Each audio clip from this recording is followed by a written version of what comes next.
So defence technology में आगे बढ़ते हैं।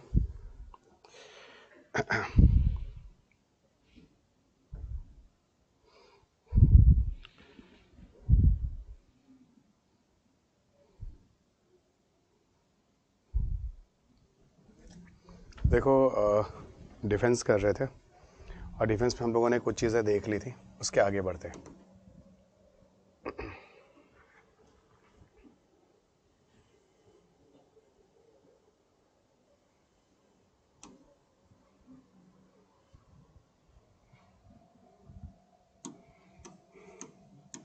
स्लाइड नंबर क्या था बच्चों?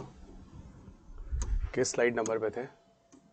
भाई ये तो हो गया था सारा एंटीबलिस्टिक, ये भी हो गया था, सेकंड वाला पार्ट चल रहा था और हम लोगों ने ब्रह्मोस कर लिया था, ब्रह्मोस कर लिया था, न्यूक्लियर टेस्ट भी हो गया था, आई एम श्योर।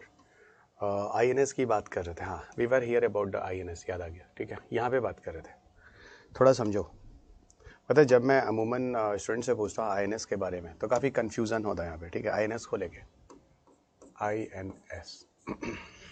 INS को लेके काफ़ी कन्फ्यूज़न होता है। ओके, क्या होते हैं मैं थोड़ा बताता हूँ। I और N से तो सबको समझ में आता है, इंडियन नेवल को रिप्रेजेंट करता है ये, इंडियन नेवल। I और N ये इंडियन नेवल को रिप्रेजेंट करता है। सो I और N जो है वो इंडियन नेवल को रिप्रेजेंट करता है। शिप एस जो है वो कई टर्म्स को रिप्रेजेंट करता है, पर आप एक ही चीज़ों को समझते हैं। होता क्या, मैं आपको एक बात बताता हूँ। एस का मतलब होता है 3 बातें, ठीक है, वो थोड़ा ध्यान देना। एक तो होता है शिप, इंडियन नेवल शिप, दूसरा होता है शिपयार्ड, और तीसरा होता है सबमरीन। याद रखना, ये सारी की सारी चीज़ें जो एक्चुअल में एज अ वारशिप होती है ना, ध्यान रखना, जो वारशिप होती है ना, उनके लिए बच्चों we people are using the term as INS। जैसे I hope you guys know very well, एक होता है प्लेन और एक होता है फाइटर प्लेन, वैसे होता है शिप, एक होता है वारशिप। पता है ये जो INS है ना, ये सारे के सारे वारशिप्स हैं। This INS are war, this INS are a kind of warship.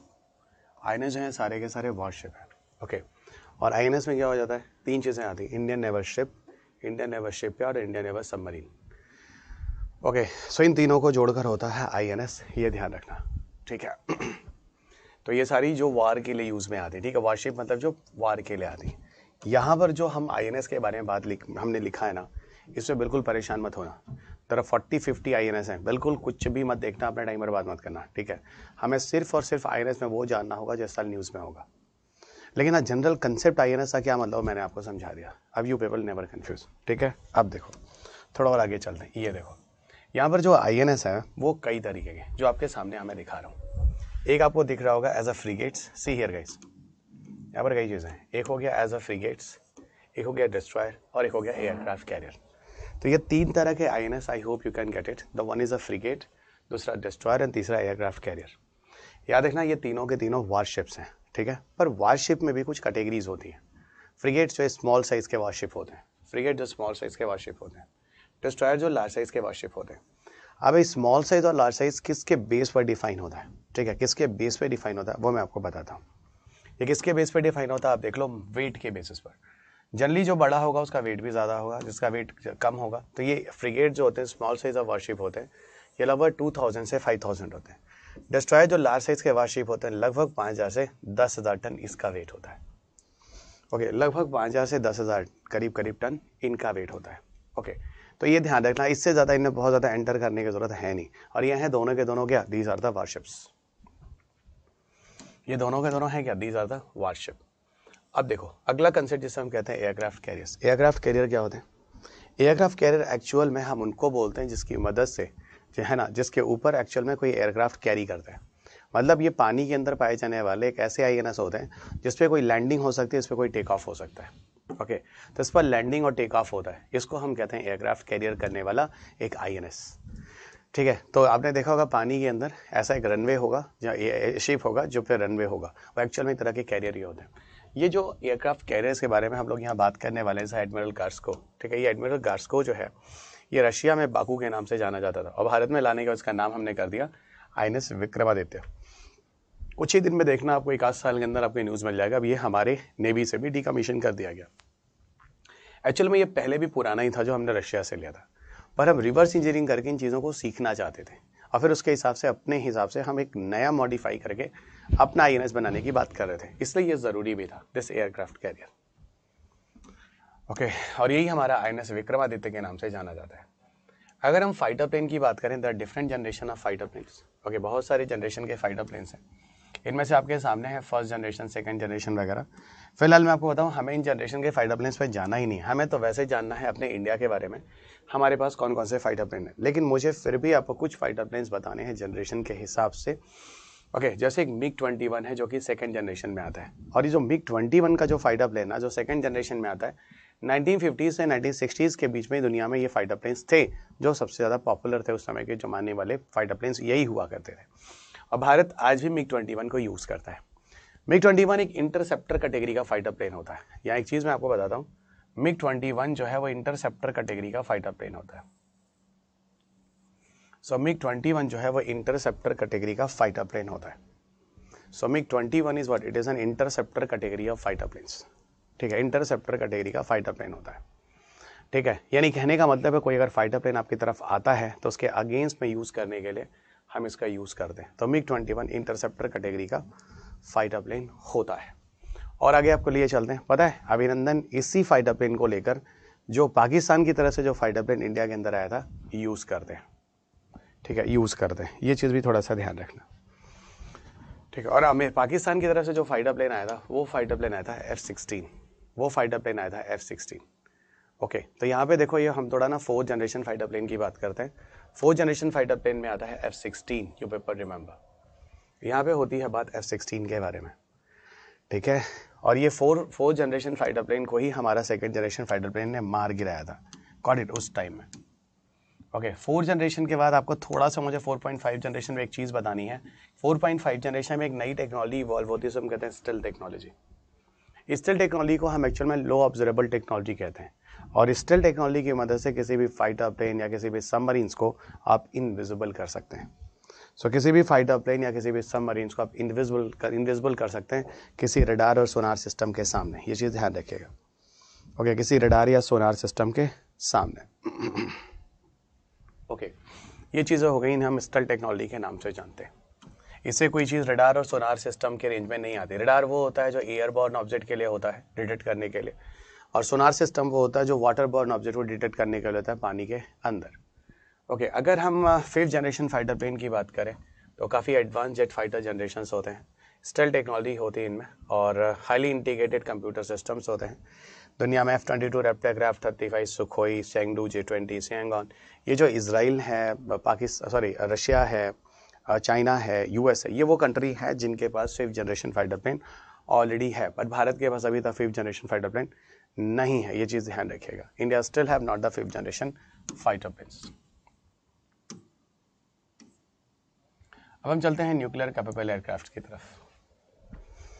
Okay, अब हम लोग चलते हैं न्यूक्लियर कैपेबल एयरक्राफ्ट की तरफ। देखो, और ये सारे के सारे जो एयरक्राफ्ट हैं ना वो भारत के हैं, ये सारे के सारे भारत के हैं। सो न्यूक्लियर कैपेबल एयरक्राफ्ट क्या है, सुनो, ऐसा एयरक्राफ्ट जो एटम बम गिरा सकता है उनको हम न्यूक्लियर कैपेबल कहते हैं। तो भारत के ऐसे कौन कौन से फाइटर प्लेन हैं जिनसे हम एटम बम गिरा सकते हैं, है ना। अब चाहे वो किसी और कंट्री से लिया हो, चाहे वो हमारा हो, वो सारी लिस्ट यहाँ पे रखी हुई है। Sukhoi 30, Miraj, MiG-29, MiG-27, hoc और तेजस, ये सारे के सारे वो हैं जिसकी मदद से हम लोग एटम बम गिरा सकते हैं। और India have this type of fighter planes.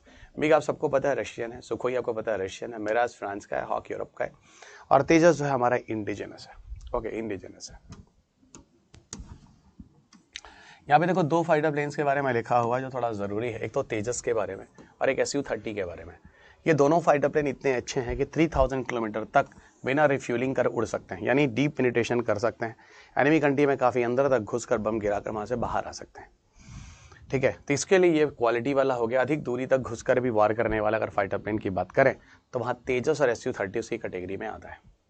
तेजस भारत द्वारा बनाया गया एक्चुअल में एक ऐसा फाइटर प्लेन है जो न्यूक्लियर वेपन ले जा सकता है, और इंडिया द्वारा पहला बनाया गया। तो very simple guys, it is the first indigenous those can carry nuclear warheads. It is the first indigenous those can carry the nuclear warhead. ये थोड़ा सा ध्यान रखना, ये भारत द्वारा बनाया गया पहला ऐसा फाइटर प्लेन है जो कि एटम बम भी ले जा सकता है, it can carry the nuclear weapons. This is here guys. Okay, टुप्लो करके देखिए जो रशियन फाइटर प्लेन है, है ना, जो भारत ने लीज पर लिया, ये भी क्योंकि भारत R&D करके वो रिवर्स इंजीनियरिंग करके इन चीज़ों को सीखना चाहता है। ओके, इन चीज़ों को सीखना चाहता है। अब आपको लिए चलते हैं तेजस की तरफ। देखो तेजस जो है वो 4.5 जनरेशन का माना गया। Even Rafale also consider as 4.5 generation Rafale, ठीक है, ये भी ध्यान रखेगा, ठीक है। लाइट वेट है, multi role fighter power plane है, सिंगल इंजन है ताकि वेट ज़्यादा ना हो, लाइट कॉम्बैट एयरक्राफ्ट है, कम वेट का है, 1350 किलोमीटर पर आवर की स्पीड से चल सकता है। So it can move with the speed of 1350 kilometre per hour. यह second supersonic fighter manufacturing indigenous plane माना जाता है मारुत के बाद। तो मारुत एक पहला सुपरसोनिक फाइटर प्लेन था और दूसरा हमारा तेजस है। पर डिफरेंस ये है कि Marut are not able to carry the atom bomb, but हाँ Tejas can carry the atom bomb. यहाँ पर Tejas better than the Marut, एक ही एस्पेक्ट में बेटर है। और एक बात और बताऊँ, 1350 kilometre per hour just 332 metre per second से थोड़ा ज़्यादा हुआ है ना, यानी 1200 किलोमीटर पर आवर अगर है तो वो चीज़ सुपरसोनिक को टच कर जाती है, उससे थोड़ा सा ऊपर हम आते हैं। यानी सुपरसोनिक में भी ऐसा नहीं कि बहुत हाई फाई स्पीड है, जस्ट हम टच कर रहे हैं 1 मैक से थोड़ा ऊपर। ओके, तो ये ठीक है, जनवरी 2015 में इंडक्टेड हो चुका है और 2015 में उस समय मनोहर Panicker was the defence minister, उन्हीं के टाइम में इसको इंटीग्रेट किया गया था अपने डिफेंस सिस्टम में। Chemical weapons and biological weapon conventions भी होते हैं। ऐसा होता है कि ये भी एक तरह के मोड ऑफ वॉर ही है, जहाँ पर आप हार्मफुल केमिकल सब्सटेंस को अपने लेबोरेटरीज में बनाते हैं और ले जाके किसी एनिमी कंट्रीज में गिरा देते हैं, तो एक तरह का केमिकल वेपन्स हो गया। बायोलॉजिकल वेपन्स में किसी हार्मफुल बैक्टीरिया वायरस को आप लैब में बनाते हैं और फिर किसी एनिमी कंट्रीज के ऊपर गिरा दें, वो क्या हो गया, वो एक तरह का बायोलॉजिकल वेपन्स हो गया। तो केमिकल वेपन्स और बायोलॉजिकल वेपन्स मैंने आपको समझा दिया। India is the member of वो2 कन्वेंशन, यानी हम कभी भी बायोलॉजिकल और केमिकल वेपन्स का यूज नहीं करेंगे, ये चीज़ ध्यान रखिएगा। Okay, India will never use them, India नहीं करेगा बायोलॉजिकल वेपन और केमिकल वेपन का यूज। जेनेवा प्रोटोकॉल में सबसे पहले इस बारे में बात हुई थी केमिकल एंड बायोलॉजिकल वेपन्स के अगेंस्ट में, तो ये चीज़ भी थोड़ा सा ध्यान रखिएगा। और एक चीज़ और बताऊँ, जेनेवा प्रोटोकॉल के तहत ही अभिनंदन जो है वो इंडिया लौटते भी हैं। Within 48 hours you must have to return them. Okay, ये जेनेवा प्रोटोकॉल वैसे भी थोड़ा इंपॉर्टेंट रहा है IR में, ठीक है। अब थोड़ा सा इंडियन टैंक्स की भी एक लिस्ट हल्का सा ऊपर से देख लेते हैं। देखो ऐसा है कि जो इंडिया के पास जो पहला टैंक आया था वो MX-13 था, और MX-13 हमने रेडीमेड सीधा फ्रांस से लिया था, and that India use between this 1953 to 1985। हमने 1953 से 1985 के बीच में इसका यूज़ किया था MX-13 का। इंडियन आर्मी इस टैंक को यूज़ करती है 1965 के वार के समय भी, जब इंडिया पाकिस्तान वार भी होता है। बाद में भारत अपना भी एक टैंक बनाता है, that is the Vijayanta, and Vijay is the first indigenous tank that is developed by India, याद रखिएगा।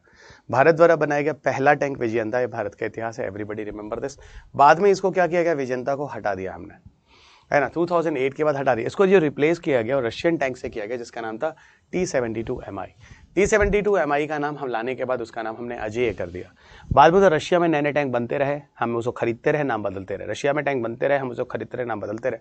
तो आपको आगे दिख जाएगा, रशिया ने T-72MI का इम्प्रूव किया, T-90 भारत ने फिर खरीद लिया और लाने के बाद उसका नाम भीष्मा रख दिया। फिर रशिया ने फिर T-90 को इम्प्रूव किया, T-90MI वगैरह, फिर हम भारत में लाए, उसका नाम करना रख दिया। यानी रशिया बनाता गया, हम खरीदते गए, नाम बदलते गए, रशिया बनाता गया, हम खरीदते गए, नाम बदलते गए। ये हमने टैंक की लिस्ट में हमने अपना बनाया, जो कि लिटरली काफ़ी अच्छा है, वो है अर्जुन। अर्जुन टैंक जो है हमने अपना बनाया। अर्जुन में भी 2 वर्जन है, एक अर्जुन MK1 है, एक अर्जुन MK2 है। MK1 2004 में बनाया था, उसको इंडक्ट किया था, और अर्जुन T को हम लोगों ने 2012 में। बट स्टिल मैं बता दूं, अर्जुन से बेटर है आपका करना, चाहे वो महाभारत रहा हो, चाहे वो यहाँ पर टैंक के संदर्भ में भी अगर आप बात करोगे। ओके, तो ये सारी की सारी चीज़ें ऐसे कैसे। थर्ड पार्ट पे आते हैं। थर्ड पार्ट पे हम लोग बात करते हैं इन सारे टॉपिक्स की। ओके, और ये भी टॉपिक्स आपको एक बार बता देता हूँ, थोड़ा शॉर्ट में जल्दी कर देते हैं, क्योंकि इसके बाद हमें एंटर करना है कहाँ, IPR के टॉपिक में, जो कि लिटरली बहुत इंटरेस्टिंग और बहुत मज़ेदार टॉपिक है। Okay, you guys literally enjoy a lot in the case of IPR, बहुत ही मज़ेदार टॉपिक है। तो चलिए आगे बढ़ते हैं। ओके, UAV जिसको अनमैन्ड एरियल व्हीकल कहते हैं।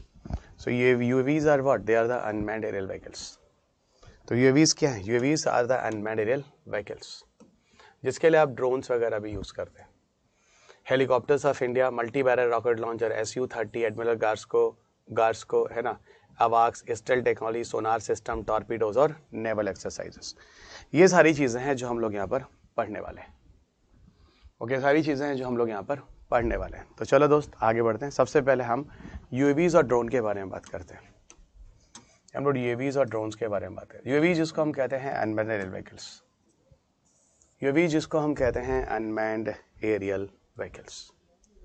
सो what is UAVs? UAVs are unmanned aerial vehicles.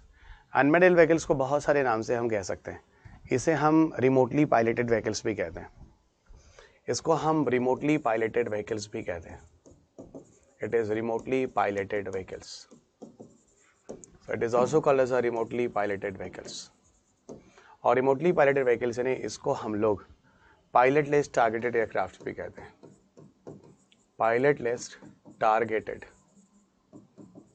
Aircraft के नाम से भी जानते हैं। तो इसको हम लोग पायलटलेस टारगेटेड एयरक्राफ्ट के नाम से भी जानते हैं। Okay, so pilotless targeted aircrafts, so unmanned aerial vehicles जिसको हम रिमोटली पायलटेड व्हीकल्स भी कहते हैं। This is also called as a pilotless targeted, यहाँ लिखा भी है, सॉरी मैंने देखा नहीं, ठीक है, पायलटलेस टारगेटेड एयरक्राफ्ट्स भी कहते हैं। जो इंडिया के मेन यूएवीज हैं जो न्यूज़ में रहते हैं, एक तो निशांत रहता है, एक लक्ष्य रहता है, और एक और रहता है, इसको हम रुस्तम कहते हैं।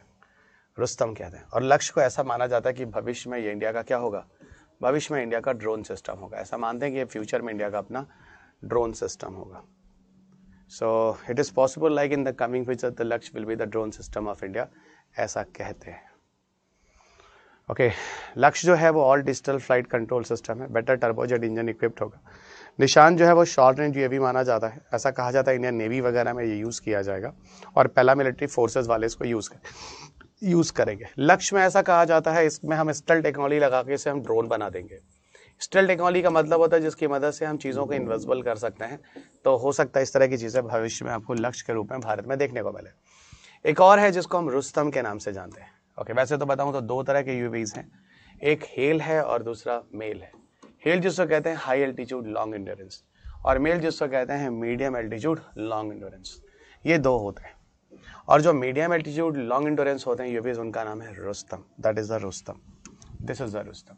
एक बात और बता दूं, यहाँ पे जो चीज़ें हैं, बहुत सारे यूएवीज हैं, जैसे अभ्यास है, औरा है, फ्लपी है, फेरिका लीगल है, कपोथिका है, लक्ष्य है, नेत्रा है, निशांत है, पवन है, रुस्तम है, उल्का है। ये सारे के सारे जो है they are the part of this. Okay, ये सारे के सारे तो अभ्यास है, औरा है, फ्लपी है, इम्फेरिका लीगल है, कपोथिका है, लक्ष्य है, नेत्रा है, निशांत है, पवन है, रुस्तम है और उल्का है। ये सारे के सारे यूएवीज हैं।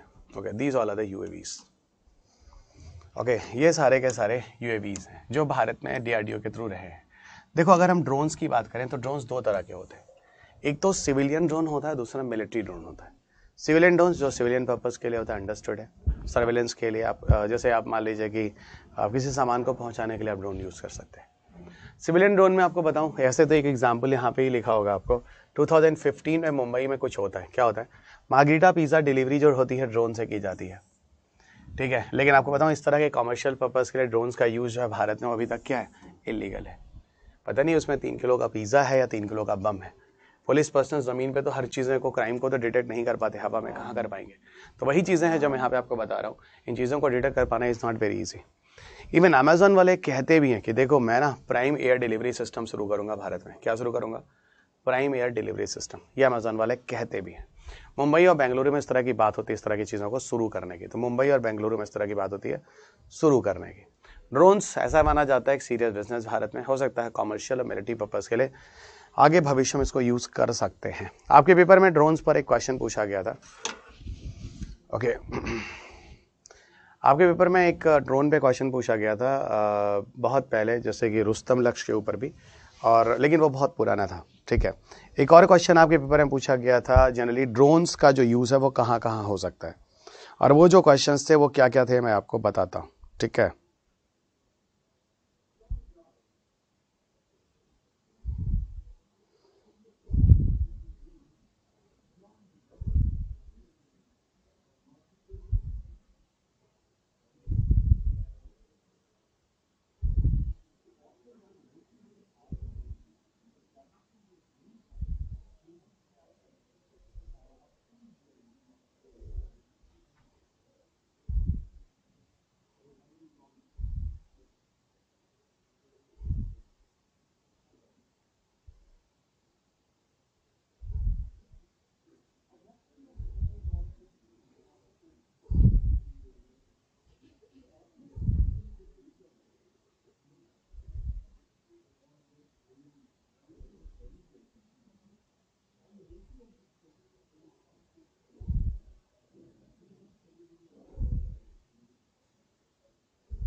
सॉरी बच्चों, इधर आते हैं।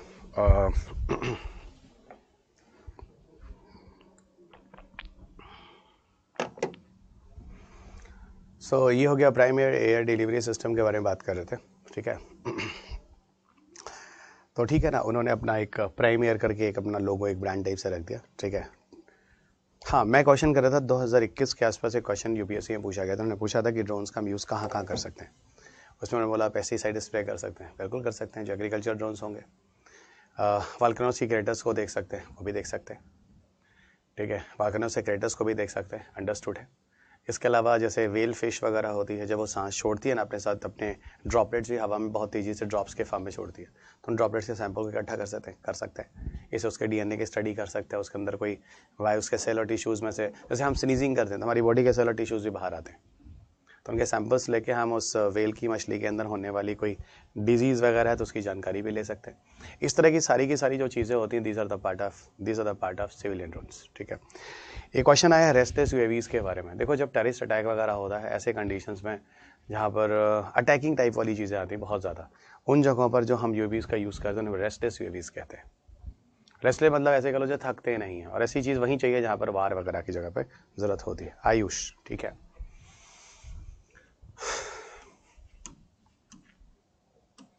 मिलिट्री ड्रोन्स में 1999 में एक यूज़ किया गया था इंडिया ने, लेकिन इसराइल के लिया हुआ एक यूएवीज़ था कैनबरा PR-57 जो इंडिया ने उस समय यूज़ किया था, पर फिर भी वो उतना अच्छा था नहीं, ठीक है, उस लेवल का। कुछ हेलीकॉप्टर्स की लिस्ट है जो आप देख लो एक बार, जैसे रुद्रा है, कामव है, ध्रुव है। कामव एक है जो रशियन है, बाकी सब इंडियन से दिख रहे हैं। और जो हेलीकॉप्टर्स है वो अलग अलग कैटेगरी हैं, अटैकिंग हेलीकॉप्टर है, यूटिलिटी हेलीकॉप्टर है ना, इस तरह की चीज़ें हैं। चीता लेंसर, इसमें चीतल जो है वो यूटिलिटी है, लेंसर जो है काउंटर इंसर्जेंसी, इस तरह की चीज़ें हैं। चेतन जो है यूटिलिटी हेलीकॉप्टर है, इस तरह की चीज़ें हैं, ठीक है। तो इसमें 3 टर्म्स जो लिखे उनका मतलब क्या था बताता हूँ। जैसे यूटिलिटी हेलीकॉप्टर का मतलब होता है जैसे कि अपने पर्पस के लिए, आप किसी सामान को पहुंचाने के लिए, या फिर कहीं बाढ़ आ गया है वहाँ पे लोगों को बचाने के लिए निकाल के लाना है, वहाँ यूटिलिटी होता है। काउंटर इंसर्जेंसी जहाँ पे कहीं अटैक होता है वहाँ पर आप करना चाहते हैं, ठीक है। अटैक मतलब किस तरह का, कहीं नक्सलाइट अटैक हो जाता है, कहीं पर टेररिस्ट अटैक हो जाता है, तो वहाँ के लिए जो होता है उसे हम काउंटर इंसर्जेंसी कहते हैं।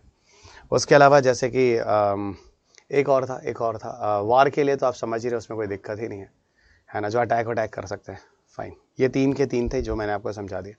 एक रॉकेट लॉन्चर था जो पहले बड़ा पॉपुलर हुआ था, जिसको हम क्या नाम है, पिनाका के नाम से जानते थे। इसको भी हमने कारगिल के टाइम में बहुत ज़्यादा यूज़ किया। इसका पूरा नाम है multi barrel rocket launcher.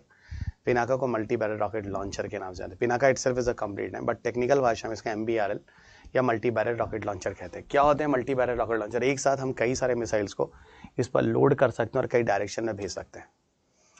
Okay, Pinaka जो है as a multiple rocket launcher system है जो DRDO ने बनाया था। इसकी डिस्टेंस 39 to 40 है, लेकिन 80 किलोमीटर तक जाता है, ऐसा माना जाता है। कारगिल वार के समय में इसकी बड़ी ज़रूरत पड़ी थी क्योंकि हिली एरियाज़ में हमें फाइट करनी थी। ये मोड की ज़रूरत नहीं है, किस मोड में चलता है। SU-30 एक फाइटर प्लेन है जो इंडिया ने रशिया से लिया है, जिसमें 2 इंजन लगे हैं, मल्टी रोल होता है, बहुत सारे ऑपरेशन में यूज़ किया जा सकता है। सुखोई एविएशन कॉर्पोरेशन करके कंपनी है जिसने इसको बनाया है। All weather, air to air, air to surface जो भी है यहाँ पे यूज़ किया जा सकता है सुखोई को। अवाक सिस्टम जो है वो एयरबॉर्न वार्निंग और कंप्यूटेशनल सिस्टम है। ओके, यहाँ पे फल्कन है जो कि हमने अवाक सिस्टम है जो इसराइल से लिया है। और फल्कन एक बहुत ही एडवांस तरीके का अवाक सिस्टम है। जैसे हम लोग इंडिया में जनरली रडार कहते हैं, ये भी रडार कहते हैं, पर इनके बाद जो रडार एक अलग ही कैटेगरी का होता है, उनके लिए जिस टर्म का यूज़ करते हैं वो अवाक कहते हैं। अवाक का मतलब होता है airborne warning and computational system. ये बहुत ही इंटेलिजेंट टाइप के रडार होते हैं। जैसे जल्दी मैं आपको एक बात बताता हूँ। फिलहाल दुनिया में तो ये सिर्फ 3 लोगों के पास है। एक तो जिसने बनाया है इसराइल, दूसरा चिली और तीसरा भारत। इसके बारे में एक बात बताता हूँ। जनरली जब कोई फाइटर प्लेन्स हमारे एनिमी कंट्रीज़ में घुसते हैं तो किस कंडीशन में घुसते हैं, या हमारे अंदर भी कोई आता है कोई एनिमी कंट्रीज और फाइटर प्लेन, तो कब घुसना पसंद करता है? एक जब वेदर अच्छा नहीं होता, क्योंकि जब वेदर अच्छा नहीं होता तो हमारे रडार सिस्टम अच्छी तरह काम नहीं करते, और जब रडार सिस्टम अच्छी तरह काम नहीं करते तो इनका लोकेशन हवा में पता कर पाना इज नॉट ईजी टास्क, पहली चीज़। और दूसरा, जब भी कोई फाइटर प्लेन, अगर आपने कभी मूवी देखी होगी, जब वो आता है किसी एनिमी कंट्रीज पर अटैक करने तो बहुत नीचे से आता है, क्योंकि रडार तो ऊपर की चीज़ों को डिटेक्ट करता है ना, तो बहुत नीचे से आने पर इनका लोकेशन फिर आइडेंटिफाई नहीं होता है, इन्हें हम फिर आइडेंटिफाई नहीं कर सकते। तो ये कुछ चीज़ें हैं जो मैं आपको बता रहा हूँ। ओके, इन सारी की सारी केसेस में फाल्कन जो है वो बहुत ही बेहतरीन है। Falcon is the best in all these cases. तो यहाँ पर फाल्कन बहुत ही बेहतरीन होगा और इन सब केसेस में बहुत अच्छी तरीके से काम करेगा। तो वही फाल्कन है जो मैं आपको यहाँ पर समझा रहा हूँ। ओके, तो काफ़ी अच्छा है इस तरह के फाल्कन वगैरह की चीज़ें अगर आपके इंडिया के पास हैं तो लिटरली ये काफ़ी अच्छी बात है हमारी सेफ्टी और सिक्योरिटी के लिए। इवन पाकिस्तान और चाइना बहुत दिन से अब ये डिमांड भी कर रहे हैं, लेकिन अभी तक उनको ये चीज़ें नहीं दी गई हैं। ठीक है, स्टेल टेक्नोलॉजी जो है लो ऑब्जर्वेबल टेक्नोलॉजी भी कहते हैं। Stealth technology also called as a low observable technology. So stealth technology also called as a low observable technology. ठीक है, इसमें जरा देखना, लो ऑब्जर्वेबल टेक्नोलॉजी के केस में ये ऐसी टेक्नोलॉजी होती है जिससे किसी रडार सिस्टम और सोनार सिस्टम के रेंज में कोई भी फाइटर प्लेन या कोई सबमरीन्स आइडेंटिफाई नहीं होती है। ठीक है, और स्टेल टेक्नोलॉजी बहुत ही खतरनाक हो सकती है। इसके बारे में आप लोगों ने 4.5 जनरेशन के फाइटर प्लेन के बारे में भी देखा था, वहाँ पे भी स्टेल टेक्नोलॉजी को यूज़ किया गया। स्टेल टेक्नोलॉजी कैसे काम करती है उसके दो तरीके दिए गए, एक नॉन मेटेलिक एयर फ्रेम और दूसरा रडार एब्जॉर्बिंग मटेरियल की मदद से। क्या होता है चीज़ें हम आपको समझाते हैं। मान लो दोस्त, ये एक फाइटर प्लेन है, suppose this is the fighter plane, ये एक फाइटर प्लेन, ओके, ये फाइटर प्लेन है और ये आपका एक रडार सिस्टम हो गया। What is it? It is a radar system. Radar system से कौन से वेव्स निकलते हैं? रेडियो वेव्स निकलते हैं। रडार सिस्टम से रेडियो वेव्स निकलते हैं। रेडियो वेव्स यहाँ जाते हैं और फिर यहाँ से लौट कर आते हैं। अगर हम ना आने दें तो जानते क्यों लौट कर आते हैं? इसलिए लौट कर आते हैं क्योंकि ये जो चीज़ें होती है ना, मेटल मेड बॉडी होती है, मेटल मेड बॉडी होती है। अगर नॉन मेटल का हम इसको बनाते तो क्या होगा, ये इनको पार करके बाहर निकल जाएगा। और या फिर इनके सरफेस पे हम रडार एब्जॉर्बिंग मटेरियल लगा दें तो जो रडार के रेडियो वेव्स होते हैं उनको एब्जॉर्ब कर लेते हैं, फिर वो लौट के नहीं आते, तो ऊपर के ऑब्जेक्ट के बारे में पता नहीं चलता है। ऐसे केस में ऊपर के ऑब्जेक्ट के बारे में पता नहीं चलता है। ऐसे केस में ऊपर के ऑब्जेक्ट के बारे में पता नहीं चलता है। तो ये सब कुछ चीज़ें हैं जो थोड़ा सा यहाँ पे ध्यान रखिएगा। ओके, सब कुछ चीज़ें हैं जो यहाँ पर ध्यान रखिएगा। तो ये हो गया। अच्छा, तो एक नॉन मेटेलिक एयर फ्रेम आपको समझा दिया, दूसरा रडार एब्जॉर्बिंग मटेरियल के बारे में आपको समझा दिया। एंटी सैटेलाइट वेपन्स और इंटरसेप्टर में आपको पहले भी समझा चुका हूँ। यहाँ पे कुछ सोनार सिस्टम के नाम दिए हैं, थोड़ा वो भी बता देता हूँ। सोनार सिस्टम जो होते हैं वो किसकी मदद से काम करते हैं? अल्ट्रासोनिक साउंड वेव्स की मदद से, सबको पता है। They are working with the help of ultrasonic sound waves. They are working with the help of ultrasonic sound waves. तो सोनार सिस्टम जो होता है वो अल्ट्रासोनिक साउंड वेव्स की मदद से काम करता है। बहुत सारे सोनार सिस्टम है, अफ्सा है, हुम्वद है, हुम्सा है, नगन है, पंचेंद्रिय, ये सारे के सारे हैं जो यहाँ पर काम करते हैं। Okay, sonar system ultrasonic sound waves की मदद से जो काम करते हैं। ठीक है, वैसे अल्ट्रासोनिक साउंड वेव्स में एक और चीज़ बता दूं, वैसे तो वाटर बॉर्न बॉडी के लिए, ऑब्जेक्ट के लिए यूज़ होता है, लेकिन यहाँ पर एक ऐसा सोनार सिस्टम है जो एयर बॉर्न ऑब्जेक्ट को भी डिटेक्ट करता है, जिसको हम कहते हैं मेहर। है ना इंटरेस्टिंग सोचने की बात, एक एक्सेप्शन हो गया। एक ऐसा सोनार सिस्टम जो एयर बॉर्न ऑब्जेक्ट को भी डिटेक्ट करता है, उसका नाम है मेहर।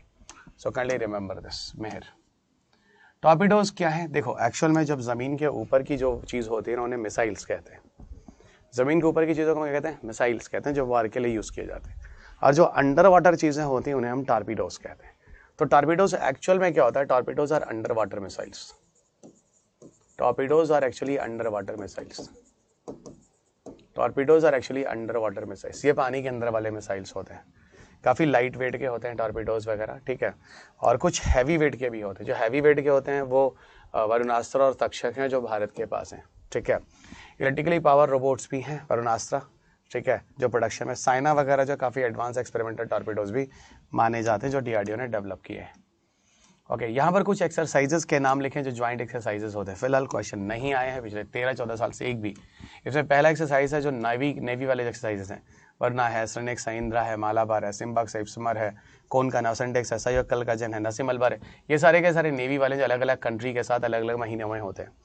एयरफोर्स वाले में एक इंद्रधनुष है, जिसको रेनबो भी कहते हैं, गरुड़ा है, एविया इंद्रा है, ये सारे। इसके अलावा आर्मी में आपको मित्र शक्ति, हैंड शक्ति, नोमैडिक एलिफेंट, युद्ध अभ्यास, सूर्य किरण, लेमाइट, प्रबल दशक, ये सारे के सारे जो डिफरेंट तरह के एक्सरसाइजेस हैं आपकी स्क्रीन पर दिए गए हैं।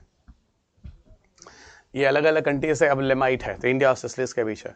प्रबल दौस्ताख है इंडिया, कजाकिस्तान का विस्तार, सूर्य किरण इंडिया, नेपाल के, युद्ध अभ्यास देखिए तो ज्वाइंट एक्सरसाइज में इंडिया यूनाइटेड आर्मीज के बीच होता है। तो ये डिफरेंट तरह के एक्सरसाइजेज जो अलग अलग मंथ में होते हैं, और ये चीज़ ज़रूरी भी है। ओके, ये चीज़ें जो है वो ज़रूरी भी हैं। तो ये छोटा सा एक चैप्टर है डिफेंस, जिसमें बहुत ज़्यादा है ना, what is over the horizon radar, ये तो मेरे को भी देखना पड़ेगा। AWACS system also work with the help of radio waves. What is the over the horizon radar? Over the horizon radar तो मुझे भी देखना पड़ेगा, कहाँ से मुझे over the horizon radar, horizon radar नहीं समझ आ रहा, क्वेश्चन ही नहीं समझ में आ रहा पार था। कहाँ पढ़े हो एक बार जरा ये आर्टिकल में शेयर करना। ओवर द हॉरिजन कैसे बता दूँ? Over the horizon. अगले टॉपिक पे आते हैं, that is very very interesting, और इस पे क्वेश्चंस भी हैं। It's not in the prelims, even prelims और मीन्स दोनों में क्वेश्चन रहते हैं, जिसका नाम है IPR। और ये टॉपिक लिटरली बहुत मज़ेदार है, इसलिए मज़ेदार है कि बहुत सारे डिस्कशंस भी होने वाले हैं और आप यहाँ बहुत कुछ जानने वाले भी हैं। देखो एक बात और आपको बता दूँ, कुछ चीज़ें हैं जो जान लो। IPR के बाद जो सिलेबस है मुझे पढ़ाना है वो क्या क्या रह जाता है। देखो एनर्जी मैंने पढ़ा दिया आपको, एनर्जी डन। स्पेस आपको करा दिया, डन। इंफॉर्मेशन कम्युनिकेशन टेक्नोलॉजी करा दिया, डन। डिफेंस करा दिया, डन। अब आपको लिए चलते हैं IPR की तरफ, इंटेलेक्चुअल प्रॉपर्टी राइट की तरफ। इंटेलेक्चुअल प्रॉपर्टी राइट्स के बाद हम लोग AI करेंगे, रोबोटिक्स करेंगे और नैनो करेंगे, ठीक है। ICT में मैंने आपको साइबर सिक्योरिटी के सारे पार्ट भी करा दिए, जहाँ जहाँ जो क्वेश्चंस पूछे गए हैं और पूछे जा सकते हैं, ये भी करा दिया। AI रोबोटिक्स नैनो के बाद एक टॉपिक बचता है जिसे हम कहते हैं पार्टिकल फिजिक्स। एक टॉपिक बचता है जिसे हम कहते हैं पार्टिकल फिजिक्स, और दूसरा बचता है मिसलेनियस, जिसे हम कहते हैं miscellaneous.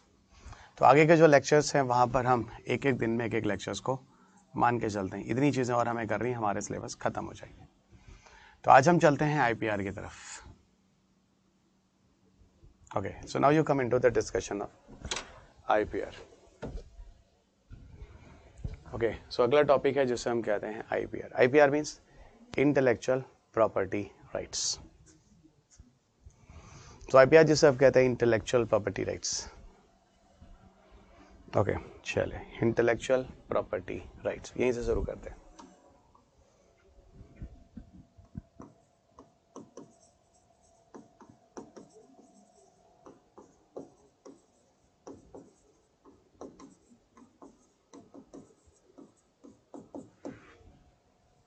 This is intellectual property right, जिसको हम IPR के नाम से जानते हैं। IPR is intellectual property rights.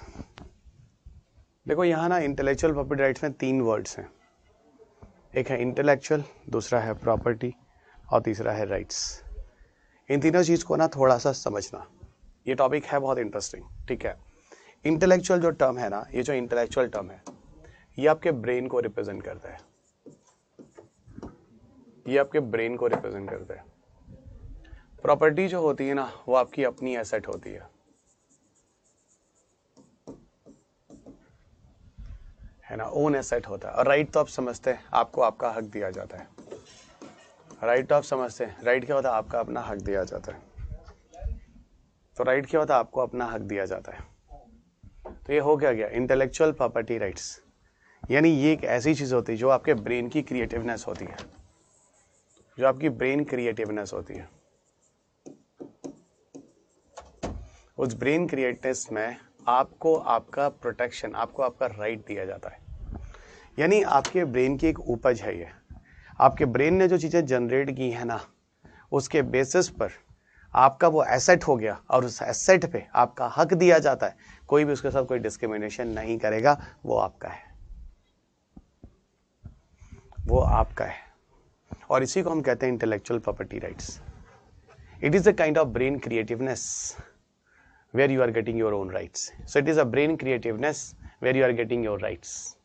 So आपके ब्रेन क्रिएटिवनेस पर आपको दिया गया जो हक है वो आपकी उपज है, आपने उसको जनरेट किया है, उसको इंटेलेक्चुअल प्रॉपर्टी राइट्स के नाम से जानते हैं। और सुनो, ये बहुत ज़रूरी था।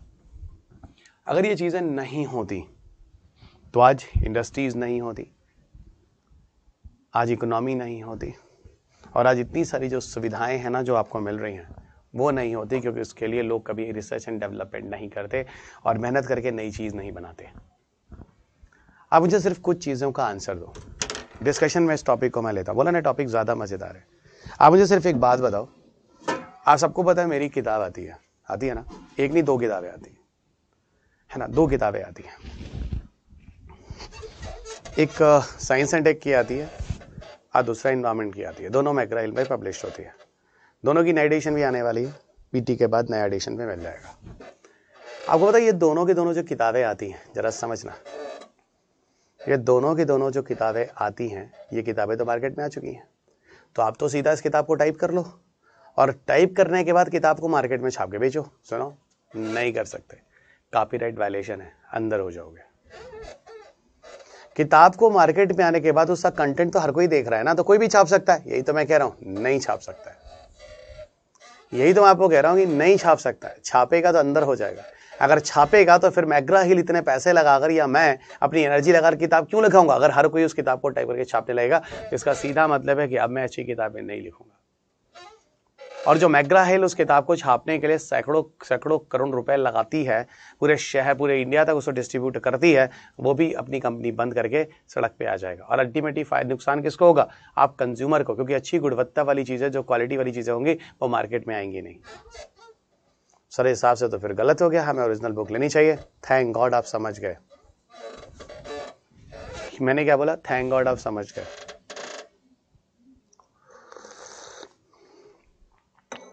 और आपको दूसरा एग्जाम्पल बताता हूँ, और आपको एग्जाम्पल और बताता हूँ, ठीक है? अगला एग्जाम्पल आपको समझाता हूँ। जैसे मान लो एक मूवी आई है जिसका नाम है बाहुबली, और बाहुबली मूवी में कम से कम मान लो 500 से 700 करोड़ रुपए लगे हुए हैं।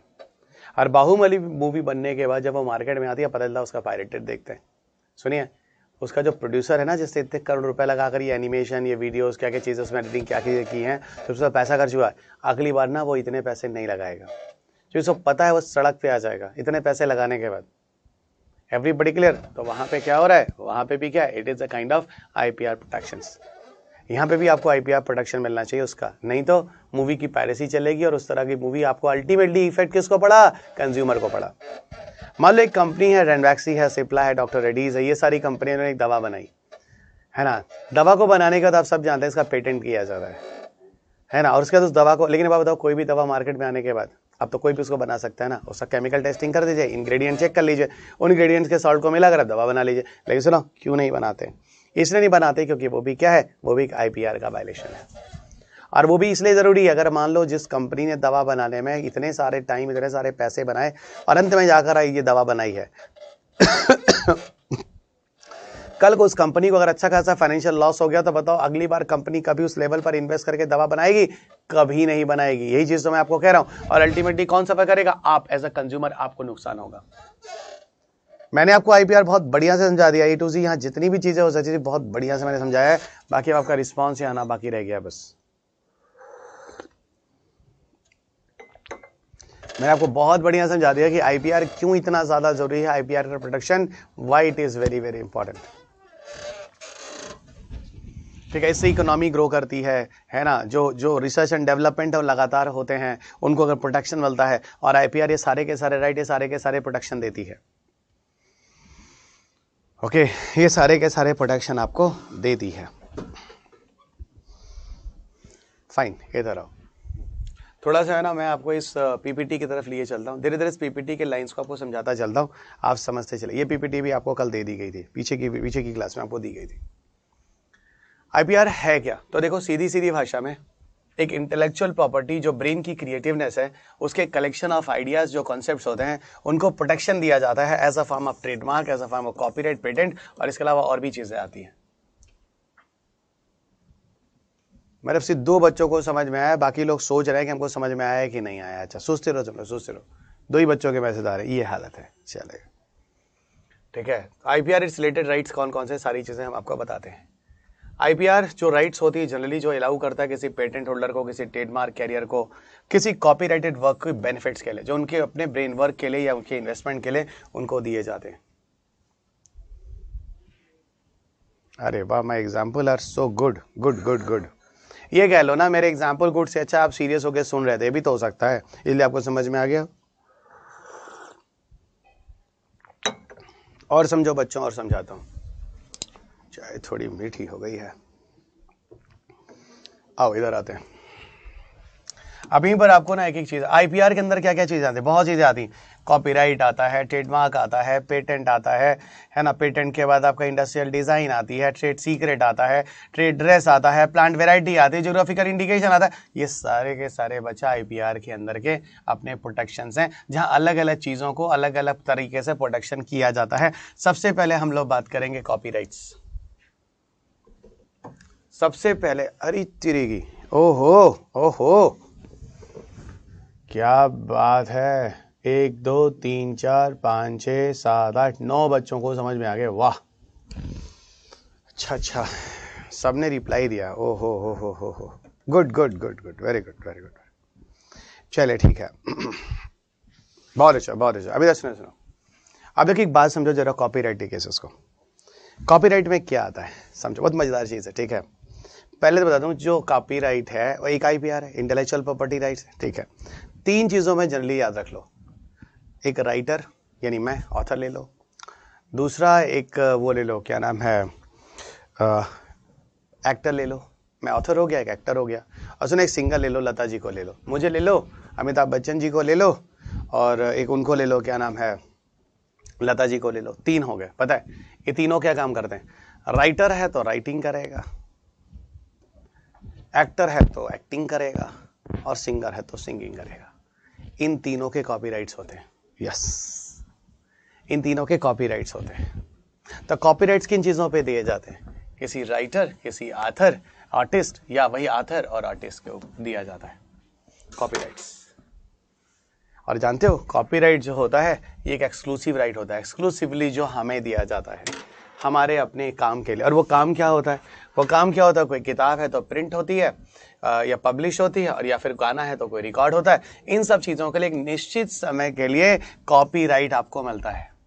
पर आपको बताओ अंदर की बात, मेरी किताब की कॉपीराइट मेरे पास नहीं है।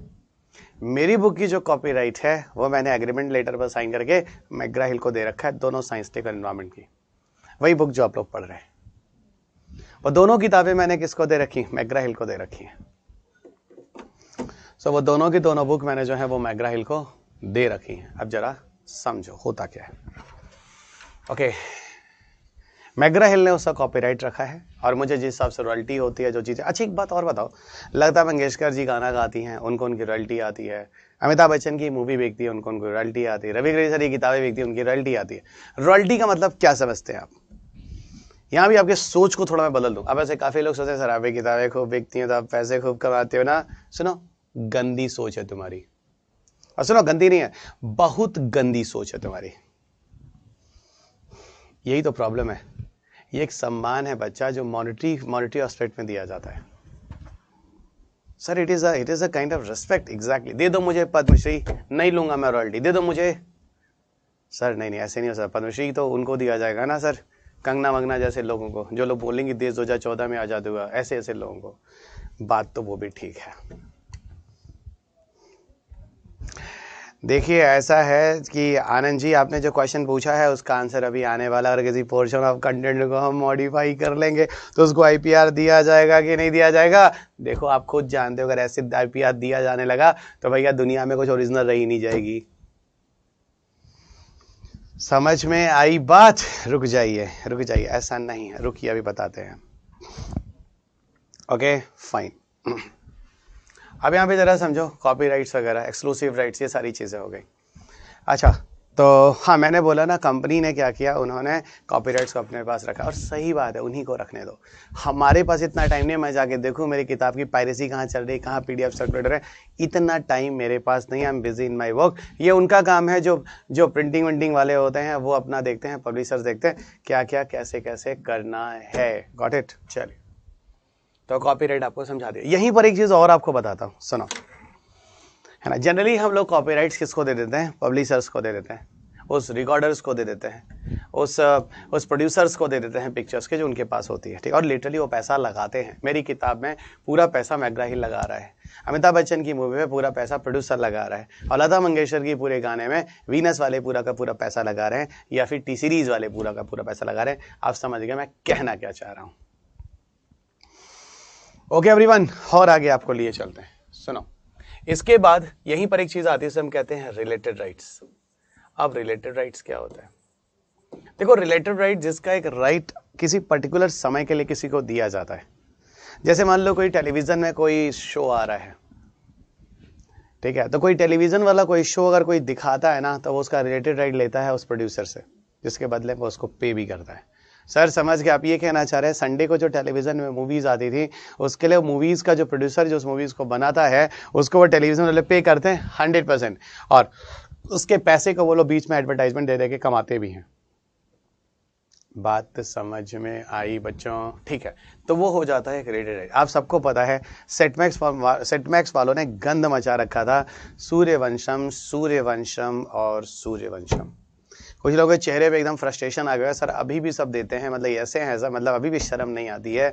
सुबह से शाम तक, शाम से रात तक, रात से फिर सुबह तक, हर दिन में 5 बार सूर्यवंशम दिखाते थे। तो ये जो है कह लो कि सूर्यवंशम का जो प्रोड्यूसर है उसका राइट जो है वो सेटमैक्स वाले ले रखे थे, तो वो हमेशा दिखाते थे, जैसा भी है दिखाते थे। चलिए, तो ये कॉपीराइट हो गया। अब आगे आपको ले चलते हैं ट्रेडमार्क्स की तरफ। देखो ट्रेडमार्क्स जो मेरे ख्याल से कॉपीराइट और रिलेटेड आप अच्छी तरह से समझ चुके हैं, बहुत ही बेहतरीन तरीके से। ओके, यहाँ पे ज़्यादा दिमाग नहीं लगाना है, ज़्यादा टफ नहीं है, चीज़ों को बहुत ही सिंपल तरीके से समझा रहा हूँ, और आज हम लोग पूरा यहीं तक ख़त्म करने वाले हैं।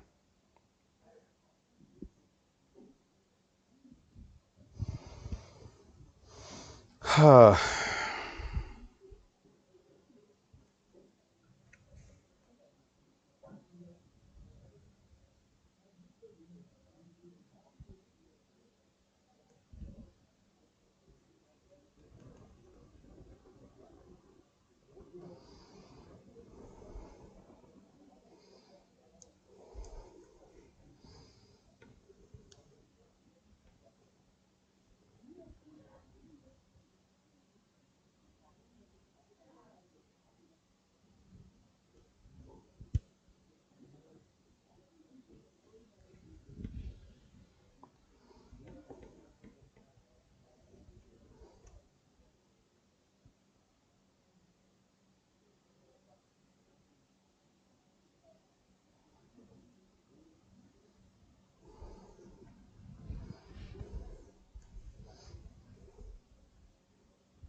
ओके कम हियर बच्चों। कॉपीराइट हो गया, रिलेटेड राइट हो गया। सर इफ IPR क्या लिखा है बच्चा? Sir if IPR is a matter of great concern then how, क्या लिखा है sir? If sir if some portion of the contents are modified and publish, ये तो हो गया। अरे ये हटा दिया, डिलीट कर दिया। Sir if IPR is a matter of great concern then how reverse engineering is done? Even you said that India is going to produce some more reverse engineering products in defense technology. सुब्बत भरवा, देखो question तो बहुत प्यारा है, ठीक है। तो भारत ये थोड़ी ना कह रहा है रिवर्स इंजीनियरिंग करके वो हमारी कॉपीराइट है। भारत तो सिर्फ उनकी चीज़ों को खोल खाल के सीख रहा है ना, अपना बना रहा है। और सुनो, वो कंट्री है कौन? रशिया, जिसको तुमसे प्रॉब्लम नहीं है। और सुनो, रशिया तुमको दे कौन सा रहा है? तुम क्या सोच रहे हो बहुत हाई फाई दे रहा है क्या? वो जो रशिया में एक्सपायर हो चुका है, तो तुम बनाओ ना रिवर्स इंजीनियरिंग करके। तुम्हारे पास तो उसका एक्सपायरी भी नहीं है जो रशिया के पास है, तो ऐसे केस में तो रशिया को ऐसे भी ऑब्जेक्शन नहीं है। ले जाओ ले जाओ ले जाओ ले जाओ। थोड़ा समझना, डिफेंस से केस में आंसर ये है जो मैंने आपको दिया, बड़े मैच्योर तरीके से समझना जिन स्टेटमेंट को मैंने बोला है। Dear sir can you give us the some mains question for practice? Spandan Roy, अच्छा मेंस क्वेश्चन दे फॉर प्रैक्टिस चाहिए। मैं ऐसा करूँगा, आपको टीम है ना हमारी जो कंटेंट टीम है, उससे आप ले लो। हम लोग एक क्वेश्चन पेपर देते तो हैं, वो कई हज़ार क्वेश्चन वाली सीरीज होती है, उसमें से ले लो, उसमें से लगा लो। बहुत अच्छी क्वेश्चन उसको मैंने देखे भी हैं, वो तभी याद आ रहा है, आपके इंस्टीट्यूशन में दिया जाता है। Sir you McGraw Hill have a copyright of your science and tech book, then how KSG give us this book? ओहो देखिए पास साहब, बवाल मत कीजिए आज, है ना, ठीक है, बवाल हो जाएगा, ऐसे क्वेश्चंस के आंसर ना तो मैं दूंगा ना तो आप सुनिए, ठीक है। चलिए, फालतू बात नहीं, पार्थक आंसर मैंने दे दिया, ओके। ये ऐसे क्वेश्चन है जिसका आंसर मैं खुद नहीं दे सकता। चलिए,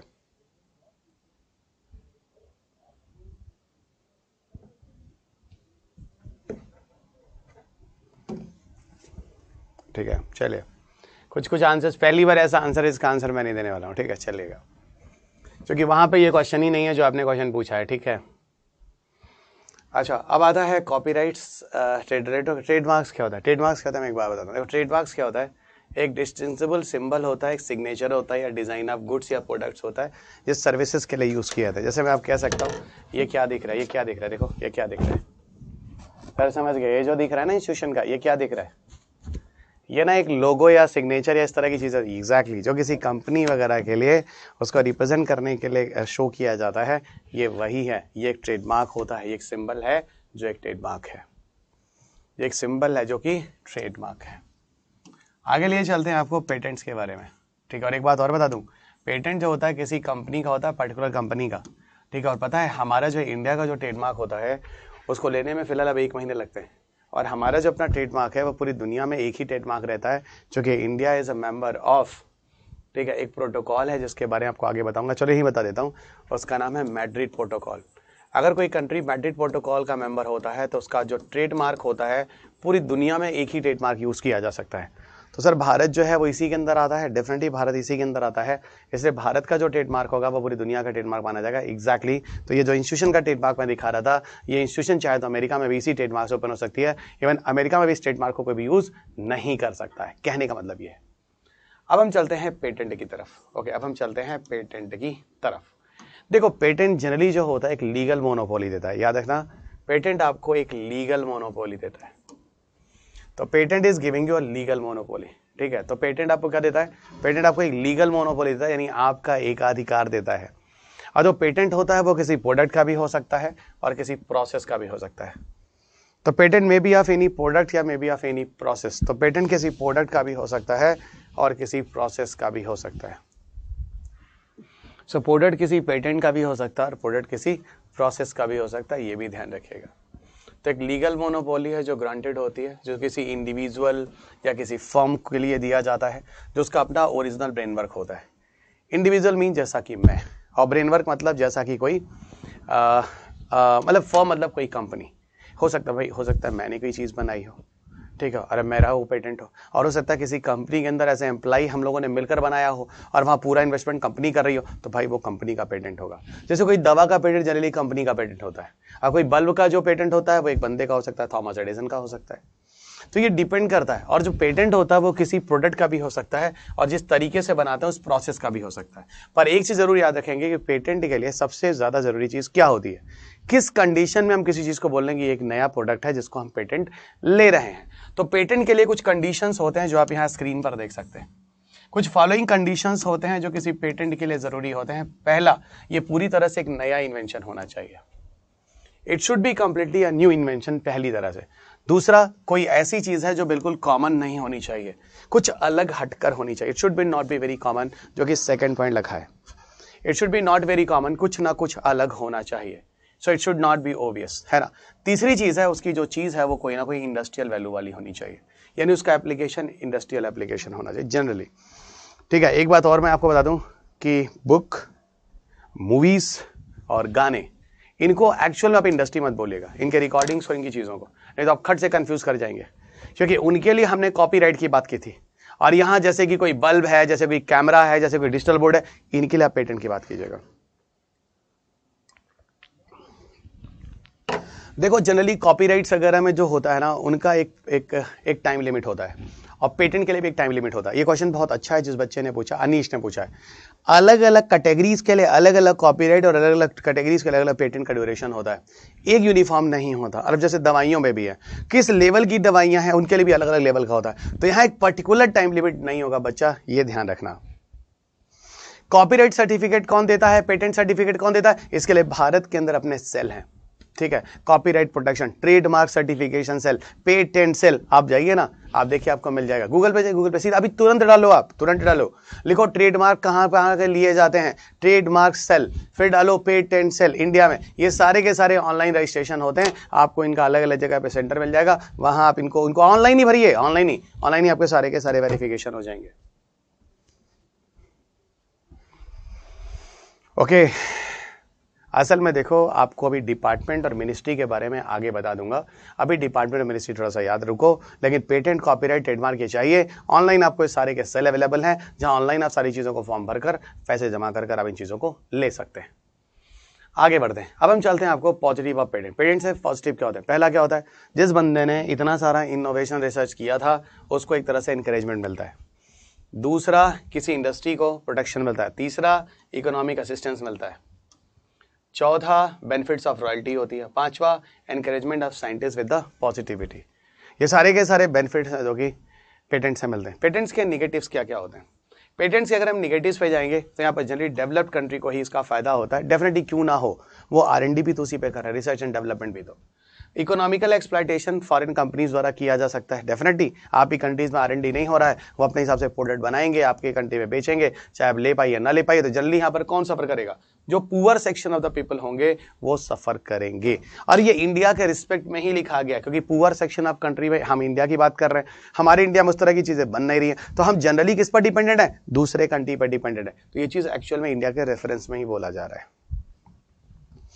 सो एक्चुअली ये जो चीजें हैं ना, ये इंडिया के रेफरेंस में ही बोला जा रहा है, ये ध्यान रखना आप। It is in the reference of India actually. Okay, it is in the reference of India actually. अब बात करते हैं इंडस्ट्रियल डिजाइन क्या होता है। देखो, इंडस्ट्रियल डिजाइन के केस में क्या होता है, जैसे कोई कार का जो लुक और अपीयरेंस होता है, किसी कार का जो लुक एंड अपीयरेंस होता है ना, वो इसी के अंदर आता है।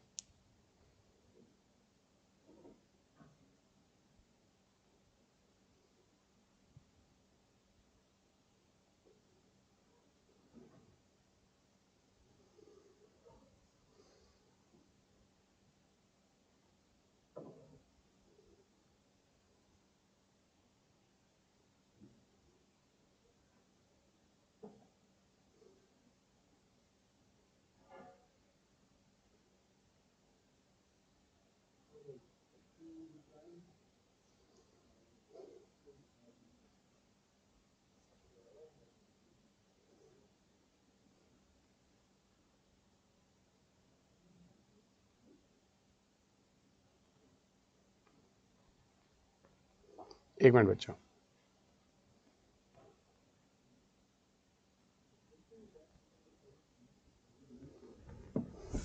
हाँ, इंडस्ट्रियल डिजाइन में आपको कहता है किसी गाड़ी का लुक ले लो, ठीक है, वो एक इंडस्ट्रियल डिजाइन के अंदर ही आता है। जैसे गाड़ी का मॉडल, जैसे आप देख लो कि वर्ना का लुक एक अलग है, होंडा सिटी का लुक एक अलग है, दोनों अलग अलग तरह के लुक्स हैं और अपीयरेंसेस हैं। अब मान लो एक कोई लुक है जो जनता बहुत लाइक करती है, तो थोड़ी ना दूसरा वाला उसका फटाफट उसके लुक की कार बनाने लगेगा कि इस तरह के लुक ज़्यादा पसंद करते हैं। नहीं, ये भी एक तरह का क्या, एक तरह का IPR है, जिसको हम इंडस्ट्रियल डिज़ाइन के नाम से जानते हैं। ओके, इसको हम इंडस्ट्रियल डिज़ाइन के नाम से जानते हैं। वहीं आगे चलते हैं ट्रेड सीक्रेट को लेकर। ट्रेड सीक्रेट क्या होता है? मान लो कोई रेसिपी है, कोई प्रोसेस है, कोई फार्मूला है, इस तरह की चीज़ों को भी हम फॉलो नहीं करेंगे, सेम एज इट इज़, ठीक है। जैसे मान लो कि किसी मेला वेला में जाओ तो वहाँ पे मैंने देखा 1 रुपए का ना वो काला वाला कोल्ड ड्रिंक मिलता है, लेकिन उसका टेस्ट बिल्कुल वैसा नहीं होता जैसा कि कोका कोला वाला होता है। वो सेम रेसिपी को यूज़ नहीं कर सकते हैं, नहीं तो जेल हो जाएगा, IPR का वायलेशन हो जाएगा। आप सबको पता है, कोका कोला आने के बाद उसका केमिकल टेस्टिंग करके उसके ग्रेडियंट को आप चेक कर सकते हैं, उस ग्रेडियंट को आराम से घर में बनाकर कोका कोला बना सकते हैं, लेकिन सुनो, नहीं बना सकते, ये IPR का वायलेशन है। यही तो मैं आपको बता रहा हूँ, नहीं बना सकते हैं, यही आपके IPR का वायलेशन है। ओके, चलिए। ओके, इस तरह की चीज़ें भी आती हैं इसके अंदर। ट्रेड ड्रेस क्या होता है? ट्रेड ड्रेस क्या होता है? जब हम किसी चीज़ की पैकेजिंग वगैरह करते हैं ना, जो विजुअल अपील होता है, जैसे मान लो कि अमेज़ॉन का जब कोई पैकेट आप पे घर आता है, उसका एक रैपर होता है, उसकी सारी फोटोग्राफ्स की उस तरह की क्या चीज़ें होती हैं। फ्लिपकार्ट का अलग आता है। अब ऐसा थोड़ी ना कि मैं किसी सामान को बेच रहा हूँ, फ्लिपकार्ट का रैपर लगा के बेच रहा हूँ, नहीं, ये एक तरह का ट्रेड ड्रेस है, ये भी एक तरह का IPR वायलेशन आ जाएगा। प्लांट वेराइटीज़ क्या होते हैं? असल में जो एग्रीकल्चर साइंटिस्ट होते हैं ना, समझना, जो एग्रीकल्चर साइंटिस्ट होते हैं वो क्या करते हैं, वो डिफरेंट तरह के एग्रीकल्चर साइंटिस्ट डिफरेंट तरह के प्लांट्स बनाते हैं, उनकी वेराइटीज़ बनाते हैं। उन्हीं प्लांट्स और उन्हीं प्लांट्स की वेराइटीज़ को हम लोग यूज़ करते हैं, ठीक है, खेतों में लगाते हैं।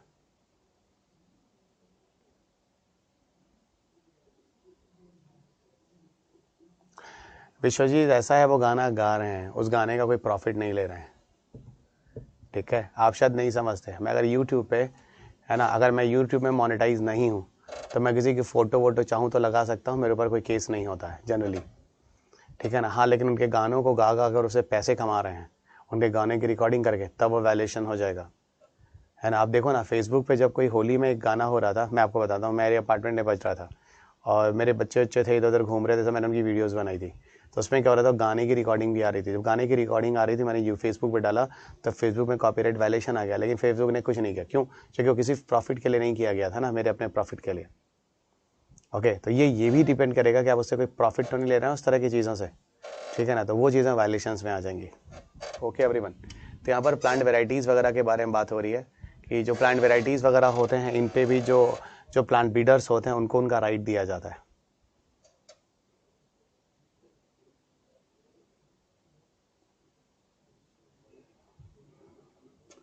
Sir, the ownership of the patents and copyrights are transferable are worthy of selling. हाँ, क्यों नहीं दिया जा सकता, बिल्कुल दिया सकता है।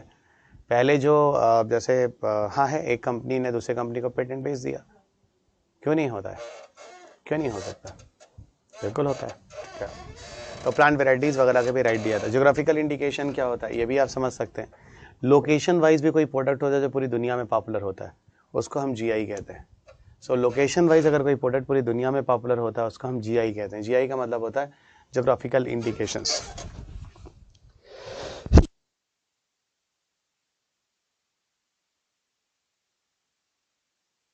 ओके, उसको हम जीआई कहते हैं, दैट इज ज्योग्राफिकल इंडिकेशंस, है ना। जैसे एक बार एक क्वेश्चन ही मैंने देखा था, यूपीएससी 2015 में पूछा था, उन्होंने कहा था इनमें से कौन सा भारत में जीआई नहीं है। एक उन्होंने ऑप्शन दिया था, that was the Banarasi sari. Second उन्होंने दिया था, दैट वाज द तिरुपति के लड्डू। और थर्ड उन्होंने दिया था, दैट इज द राजस्थान का दाल बाटी चूरमा। तो राजस्थान का दाल बाटी चूरमा जो है वो जीआई नहीं है, वो ध्यान रखिएगा। ओके, इस तरह के क्वेश्चंस भी आपके पेपर में आ चुके हैं, फाइन।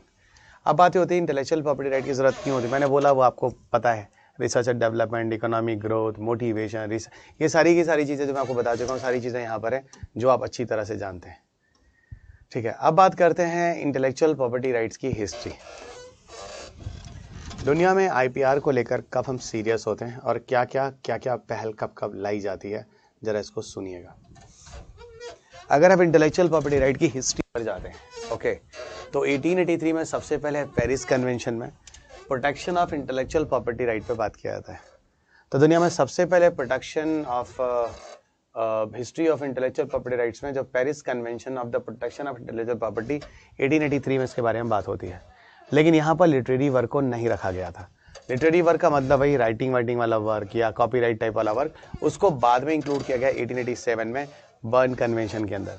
तो 1887 में बर्न कन्वेंशन के अंदर इन चीज़ों को रखा गया, लिटरेरी वर्क और आर्टिस्टिक वर्क को भी, ठीक है। 1893 में बिरपी आता है। बिरपी का मतलब होता है bureaux for the protection of intellectual property. So bureaux for the protection of intellectual property, जिसको हम बिरपी कहते हैं, 1893 में लाया जाता है, ठीक है। और ये बिरपी जो होता है, इसमें पेरिस कन्वेंशन और बर्न कन्वेंशन को हम मर्ज कर देते हैं, और दोनों को मर्ज करने के बाद जो लाया जाता है उसको हम कहते हैं बिरपी। ओके, और यहाँ पर एक बात और बता दूँ, ये बिरपी जो है ये दोनों को मर्ज करके लाया जाता है। इसी बिरपी का नाम हम बदल करके वीपो कर देते हैं। इसी बिरपी का नाम बदल करके क्या कर दिया जाता है, वीपो कर दिया जाता है, world intellectual property right organisation, जो 1970 में आता है, ठीक। और वीपो ही पूरी दुनिया में एक्चुअल में, वीपो एक्चुअल में 1974 के आसपास जो है वो यूनाइटेड नेशन के अंदर आ जाता है, और वीपो आज यूनाइटेड नेशन के अंदर ही काम करता है। तो टुडे वीपो is working under United nation, ये थोड़ा ध्यान रखिएगा। टुडे वीपो is working under United nation, ठीक है, यूनाइटेड नेशन के अंदर काम करता है। एक बात और बता दूं कि कुछ चीज़ें आपको और बताना ज़रूरी है। 1995 में इंडिया ज्वाइन द WTO। असल में थोड़ा वीपो ना WTO को ज़रा समझो, यहाँ पे भी ब्लंडर होता है, बहुत कन्फ्यूज़न होता है, ठीक है। जैसे मैंने एक चीज़ बोला, अभी हमने बात की वीपो के बारे में, ठीक है, समझो, अभी हमने थोड़ा वीपो के बारे में बात की। World intellectual property right organisation, ठीक है, 1970s में आता है और 1974 में आकर ये यूएन के अंदर ला दिया जाता है। किसके अंदर ला दिया जाता है? यूनाइटेड नेशन के अंदर ला दिया जाता है वीपो को, और आज यूनाइटेड नेशन के अंदर ही वीपो जो है वो काम कर रहा है। तो वीपो किसके अंदर काम कर रहा है? यूनाइटेड नेशन के अंदर ही काम कर रहा है, ठीक है, ठीक है।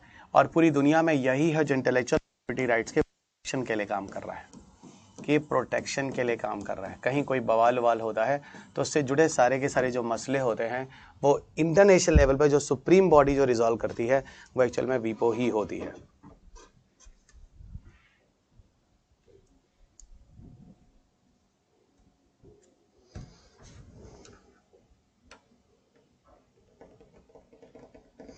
देखो अनीश, अगर हम किसी पब्लिकेशन में करते हैं तो अगले आप वो कॉपीराइट होता है ना। जैसे मैंने जो पीएचडी में जो काम किए थे, जो मैंने जिस पेपर में जर्नल ने पेपर पब्लिश किया था, वो खुद ही एक कॉपीराइट हो जाता है।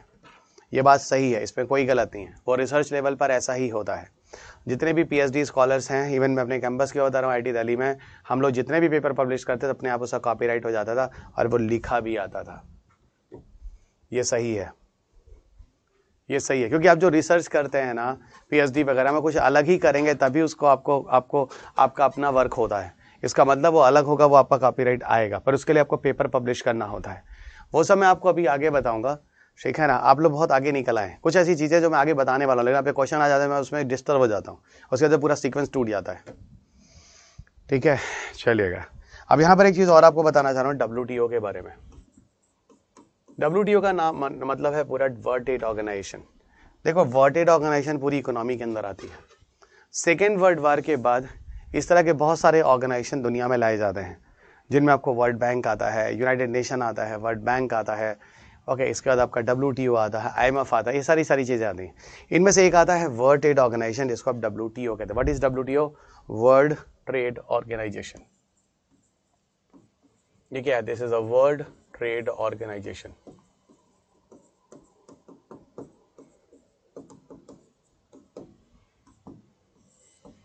This is world trade organisation, WTO, okay. ये हो गया आपका वर्ल्ड ट्रेड ऑर्गेनाइजेशन।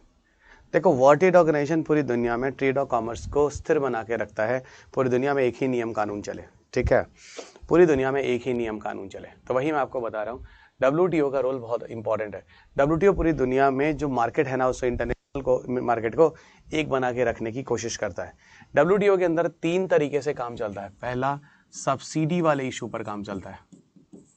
पहला, सब्सिडी इशू को लेकर यहाँ पर कोई ना कोई बहस होती है। दूसरी, WTO में अगर हम बात करें तो ट्रिम्स की बहस होती है। और तीसरा जो बात होती है वो ट्रिप्स को लेकर बहस होती है, ठीक है। और वैसे भी हम आपको पढ़ा रहे हैं ट्रिप्स वाला टॉपिक, ठीक है। जैसे सब्सिडी वाले इश्यूज में आपने सुना होगा, अक्सर भारत को लताड़ा जाता है कि भारत जो सरकार होती है वो किसानों को सब्सिडी देती है, जिससे इंटरनेशनल लेवल पर किसान एक सेम नहीं होने पाते हैं, क्योंकि यहाँ पर सरकारों से सपोर्ट मिल जाता है। जबकि पूरी दुनिया का मार्केट एक रहे तो ज़्यादा अच्छा है। किसी सरकार को किसी तरह के इंटरवेंशन या इस तरह की चीज़ें करने से पूरी दुनिया का मार्केट एक नहीं रहता है। तो बार बार इंडिया में जो सब्सिडी दी जाती है उसके अगेंस्ट में बात होती है, ठीक है, उसके अगेंस्ट से बात होती है कि भारत में ये सब चीज़ें नहीं होनी चाहिए, ठीक है। एक तो ये हो गया, ओके। और आपको बताता हूँ,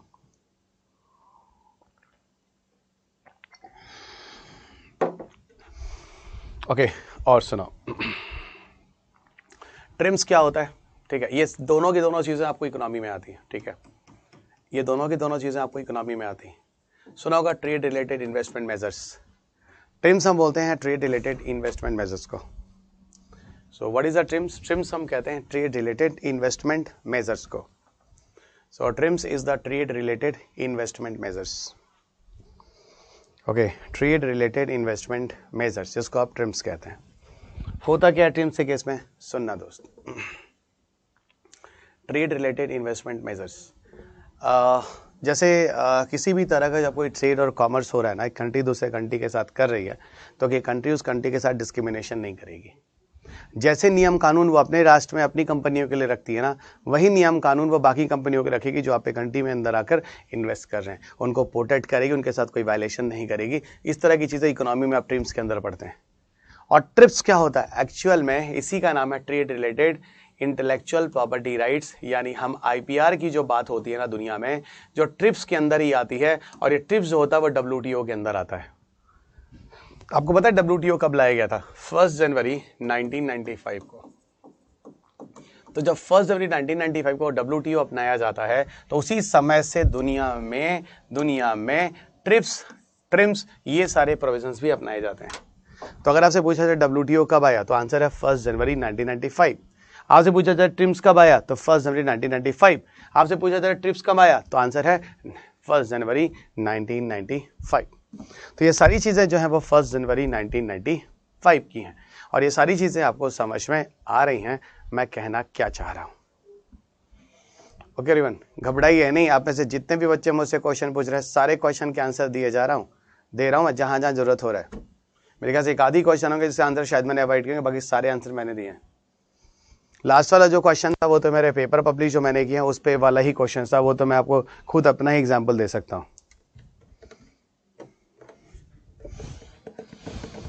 एक और क्वेश्चन आया है शुभाश्री का। क्या है बच्चा? Sir, it has been seen in many cases specially in the local market localized products are available. It is also a type of violation, but legal procedure have not ever taken. As such, it is possible to stop the practices. Definitely यहाँ पे serious action लेने चाहिए। आपको पता है ये जो classes चल रही हैं जो आप यहाँ देख रहे हैं, हो सकता है किसी प्लेटफॉर्म पे कोई इसको शेयर कर रहा हो, और जो भी इस किसी प्लेटफॉर्म पे इन क्लासेस को शेयर कर रहा होगा ना वो अपनी ज़िंदगी गंवा सकता है। इतना ही बता रहा हूँ।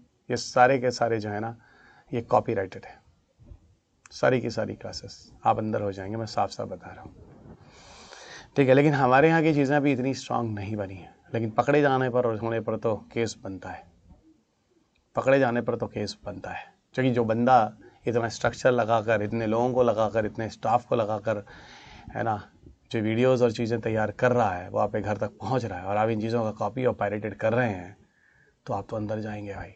कुछ लोग इसको आत्मसम्मान बैलते हैं, हम गरीबों की मदद कर रहे हैं, लेकिन सुनिए उन गरीब के चक्कर में ना बहुतों को सड़क पे भी आप ला रहे हैं। या गरीब की मदद नहीं कर रहे हैं या आप एक क्राइम कर रहे हैं, ठीक है, ये क्राइम कर रहे हैं आप। एक आदमी था जो अमीरों का पैसा लेकर और गुंडों को बांट देता था और गरीबों को बांट देता था, वो मसीहा नहीं होता है। वो अमीर भी तो मेहनत करके अमीर बना होगा, ये सोच की दिक्कत है। आप उसका लूट क्यों रहे? आप मेहनत करिए, पैसा कमाइए, है ना, और फिर जाकर उसको गरीबों को दिए, तब मानूंगा आप में गट्स है, ठीक है। ये सोच की बात है, ये सोच की बात है। चलिए, तो इस हिसाब से तो हर आदमी लूटने और खसोटने में चला जाएगा। आप लिटरली मदद करना चाहते हैं, मेहनत कीजिए, उन चीज़ों को ले जाइए, उनको दीजिए, गरीबों को मेहनत करके बांटिए। दूसरे का छीन के तीसरे को क्यों देते हैं? दूसरे ने भी तो मेहनत से इकट्ठा किया होगा। चलेगा, चलिए। सो ये जो चीज़ें हैं लोकल लेवल पे जो चीज़ें की जा रही हैं, ठीक है, तो छोटा मोटा तो हर जगह चल ही रहा है भाई। छोटा मोटा मेरी किताब है, कितनी किताबें छप रही है उसमें थोड़ी बहुत वहाँ से चीज़ें ली ही जा रही हैं, काफ़ी ली ही जा रही हैं, ठीक है, चलिएगा। पर हुबहू आप नहीं उठा सकते, हुबहू उठाएंगे तो अंदर हो जाएंगे, ये ध्यान रखिएगा। हुबहू आप पूरी चीज़ें नहीं ले सकते, और हुबहू उठाएंगे तो आप अंदर हो जाएंगे। ओके, हाँ, तो हम बात कर रहे थे ट्रिप्स के लिए। एक्चुअली क्या है, इंटरनेशनल लेवल पर इंटेलेक्चुअल प्रॉपर्टी राइट्स को लेकर जिस तरह के प्रोविजंस हैं वो सारे के सारे प्रोविजन ट्रिप्स के अंदर ही हैं, और ट्रिप्स जो है इंटरनेशनल लेवल पर रूल बनाता है, और इसी ट्रिप्स के सारे रूल रेगुलेशन को हम इंडिया में भी अपनाते हैं, और उसी आधार पर हम लोगों ने अपना IPR पॉलिसी लाया है जो 2016 में लाया है, जिसकी पूरी जिम्मेदारी CIPM को दी गई है। CIPM वही है जो भारत में DIPP के अंदर काम करता है, DIPP वही है जिसका नया नाम अब DPIIT हो गया है। सर अब क्या क्या बोल गए, हम बताते हैं हम क्या क्या बोल गए। असल में जो इंटरनेशनल लेवल पे ट्रिप्स आया है ना, इसी की पूरी जिम्मेदारी है इंटेलेक्चुअल प्रॉपर्टी राइट्स को प्रोटेक्ट करना, नहीं तो किसी कंपनी को किसी भी तरह का फाइनेंशियल लॉस होगा। अब अमेरिका में कोई चीज़ है, दवा बनाई गई है, हज़ारों लाखों करोड़ रुपए उसमें खर्च किए गए हैं, उसके बाद पता चल रहा है कि मार्केट में वो दवा को अमेरिका की जो कंपनी है वो सड़क पे आ रही है क्योंकि उसका पायरेटेड ड्रग्स बन रहा है, कोई कुछ नहीं कर रहा। अन्य देशों में भी ये गलत है, ये पूरी तरह से गलत है।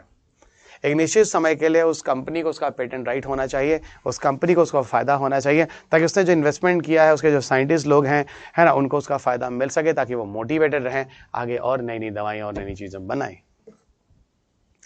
ठीक है, मैं ये कह रहा था कि इंडिया में एक IPR पॉलिसी लाई गई है। क्या लाई गई है? IPR पॉलिसी लाई गई है, और आईपीआर पॉलिसी जो है वो 2016 में लाई गई और पहली पॉलिसी जो भारत में लाई गई। इस आईपीआर पॉलिसी में हम लोगों ने सारे इंटरनेशनल लेवल के ट्रिप्स के नियम कानून को फॉलो किया है, इसलिए भी फॉलो किया है। कल को अभी हम जब मीटिंग वीटिंग में जाएंगे WTO कहीं भी, तो वहां पर हम लताड़े नहीं जाएंगे, हम कहेंगे भैया जो दुनिया में नियम कानून चल रहा है हम उसी नियम कानून को अपने कंट्री में भी फॉलो कर रहे हैं। और आईपीआर की पॉलिसी की पूरी जिम्मेदारी जो दी गई CIPAM को दी गई, और यही CIPM जो है वो DIPP के अंदर काम करता है। यही DIPP जिसका नाम बदल के क्या कर दिया गया, DPIIT कर दिया गया, यही है जिसका नाम DPIIT कर दिया गया। ये एक बच्चा है जो बहुत प्यारा है, शुभाश्री जो है ना, ये थैंक यू भी बोलता है ना। बाकी सारे के सारे बच्चे ऐसे जो कूड़े करकट है, लिटरली बता कूड़े करकट है सब। ये सब वही है कि पापा मम्मा इन लोग इतना भी करते नहीं, सब थैंक यू नहीं बोलते, सब बेशरम है सब, है ना। सो स्वीट बच्चा, सो स्वीट, है ना। एक ही बच्चा है जो है सबसे स्वीट है, बाकी सब यार बहुत गंदे गंदे है ना। चले, है ना, चले। अच्छा, ये हो गया आपका DPIIT वाली चीज, ठीक है। इस बारे में अब हम लोग आगे बढ़ते हैं, आइए पीछे आ जाते हैं, इधर आइए। तो अब देखो, इधर देखो, 1974 में वीपो को UN के अंदर ला दिया जाता है। 1995 में WTO आता है, और सुनो शुरुआत से इंडिया WTO का मेंबर होता है। तो इंडिया WTO का मेंबर कब से आया है, जब से WTO आया है, सीधी बात। और जानते हो भारत में जो IPR एक्ट है ना, इधर देखो, भारत में हम लोगों ने जो पेटेंट अमेंडमेंट एक्ट है लास्ट, वो 2005 वाला आया है। भारत में जो पुराना एक्ट है जो है वो 2005 वाला पेटेंट एक्ट है, इस पे भी हम लोग बात करेंगे आगे, ठीक है। अब देखो यहाँ पे कुछ चीजें और बताते हैं। देश की आज़ादी के बाद 1947 के बाद कुछ कमिटीज बनी थी। 1949 में एक बना था, 1957 में बना था, सुनते जाना। यहाँ पर जो कमेटी थी उसका नाम था बक्सी तीक्ष्ण कमेटी, और बच्चा यहाँ पे जो कमेटी थी उसका नाम था N राजगोपाल अयंगर कमेटी। रट लेना है दोनों नाम। Sir, in Amazon there are many booksellers who rampantly sells photocopy books and it can be easily proved that there is no legal action. Publishers, ऐसा है वो ना फोटोकॉपी किसी मैगजीन की भेज रहे हैं, किसी किताब की नहीं भेज रहे हैं। आप फिर से ध्यान दीजिए, वो किसी मैगजीन की फोटोकॉपी भेज रहे हैं, और मैगजीन की फोटोकॉपी ये लोग खुद निकालते हैं मार्केट में एडवर्टाइजमेंट करने के लिए। किसी कोचिंग के जो कंटेंट मार्केट में डाले जाते हैं, क्यों डाले जाते हैं, इसीलिए डाले जाते हैं ताकि वो हर गांव तक जाएं, हर कस्बों तक जाएं, और लोगों को लगे कि ये क्वेश्चन ही हमारा नहीं बना था इस कोचिंग इंस्टीट्यूशन वाला, इसीलिए ये कोचिंग ही हम ज्वाइन करेंगे, तभी IAS बनेंगे। ये बच्चा एक मार्केटिंग की स्ट्रेटजी होती है। अगर उसको भी एक कर देंगे तो आदमी कोई लेवे नहीं करेगा, और फ्री के नाम पर कोई चीजें मिलती नहीं है, ध्यान रखिएगा। ये लोग इस तरीके से कर कर कर आपके नसों तक बैठ जाते हैं और फिर आपसे 2 से 2.5 लाख रुपए निकलवा लेते हैं। और जानते हो UPSC है क्या जो हो रहा है? UPSC एक डर का मार्केट है, जो जितना डराएगा वो उतना पैसा कमाएगा, यही हालत है। तो ये टेस्ट सीरीज और ये चीजें जो मार्केट में ले जाकर जेरोक्स बेच देते हैं, रख देते हैं, इनका कोई कॉपीराइट है, क्योंकि खुद वो रखते हैं ले जाके, ताकि हमारी चीजें मार्केट में जाएं, जिससे हमारे यहाँ बच्चे आके एडमिशंस लें।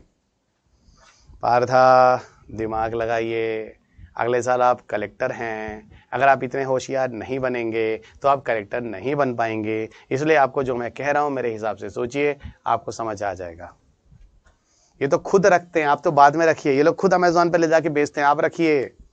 आजकल चल क्या रहा है आपको पता है? टेलीग्राम ग्रुप बन जाते हैं, 10-20 करंट अफेयर्स अपडेट डाल दिए जाते हैं, और उसी 10-20 करंट अफेयर्स पे आप लोगों को टेस्ट सीरीज भेज कर लोग कोचिंग इंस्टीट्यूशन बना लेते हैं। ओके एवरीवन, तो ये मैंने आपको समझा दिया, चलेगा। अब सुनो बच्चा, मैंने आपका आंसर दे दिया पार्था, ठीक है। अब सुनो, अच्छा ये हो गया फाइन। अरे हाँ, ये एक बात बताओ, ये ना कमेटी का रिपोर्ट रट लेना नाम।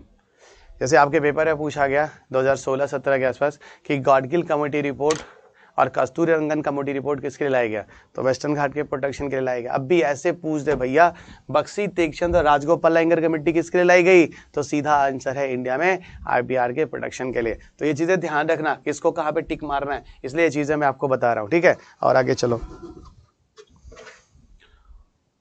चलो, बच्चों।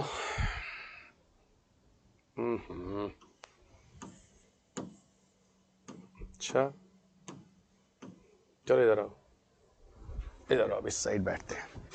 तो ये थोड़ा अयंगर कमेटी का रिपोर्ट याद रखिएगा, ये आपके लिए इंपॉर्टेंट है। अब देखो,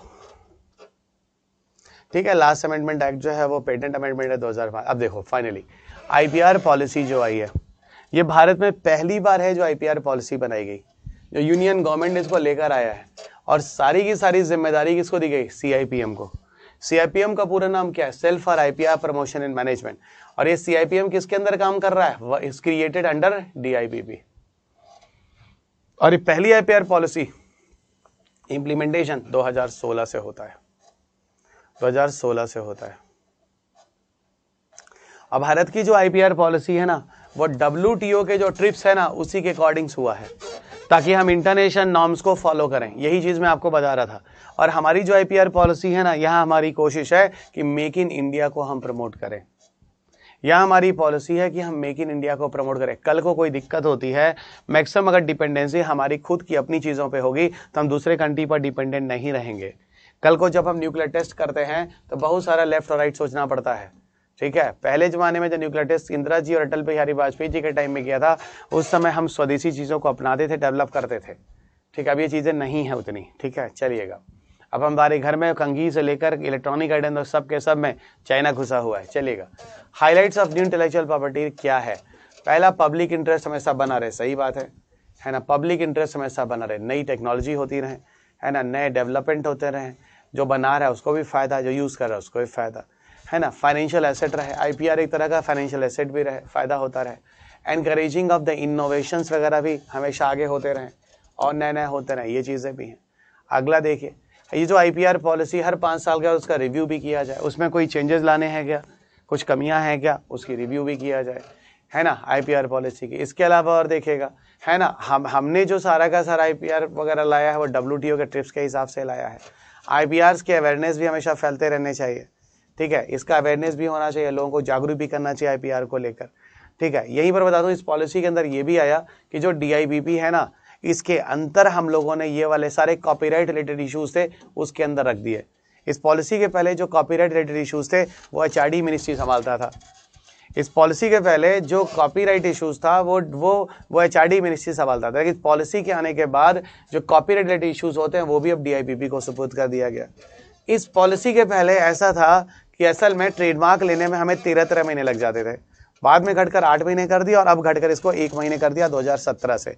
और मैड्रिड प्रोटोकॉल के बारे में आपको बता ही चुका हूं, अगर कोई कंट्री मैड्रिड प्रोटोकॉल का मेंबर है तो उसका जो ट्रेडमार्क है पूरी दुनिया में एक ही रहेगा। ये भी आप में से हर कोई जानता है इस कॉन्सेप्ट को। Everybody know this very well, Madrid protocol. अब देखो, फिल्म, म्यूजिक, राइट, ये सब कॉपीराइट के अंदर डाल दिया गया, ठीक है। अच्छा, ये पॉलिसी जब हेल्प करती है किसी को अगर आईपीआर फाइल करना है तो डोमेस्टिक आईपीआर में अगर कोई फाइल करता है तो वहाँ पे भी पॉलिसी आपको हेल्प करती है। वहाँ पे रिसर्च एंड डेवलपमेंट में हेल्प करती है, टैक्स बेनिफिट देती है। किसी को स्टार्टअप चाहिए, लोन गारंटी वगैरह चाहिए तो यहाँ पे भी लोन देती है पॉलिसी। यहाँ पर देखो, यहाँ पे कुछ ऐसे केसेस हैं जहाँ पर हमने फ्लेक्सिबिलिटी ऑप्शंस भी दिए हैं। फिर मैं बता रहा हूँ, यहाँ पर कुछ ऐसे केसेस हैं जहाँ पर फ्लेक्सिबिलिटी ऑप्शंस भी दिए गए हैं।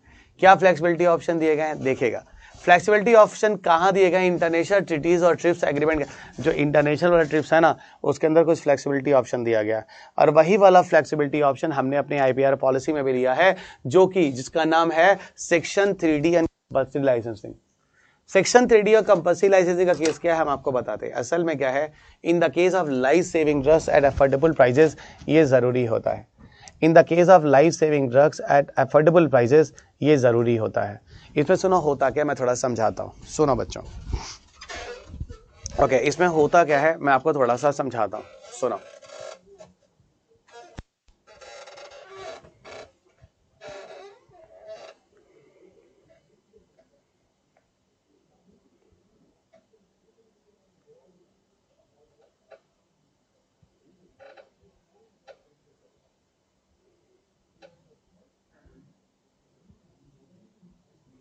असल में क्या है कि जो सेक्शन 3D है ना, इसमें जरा समझना,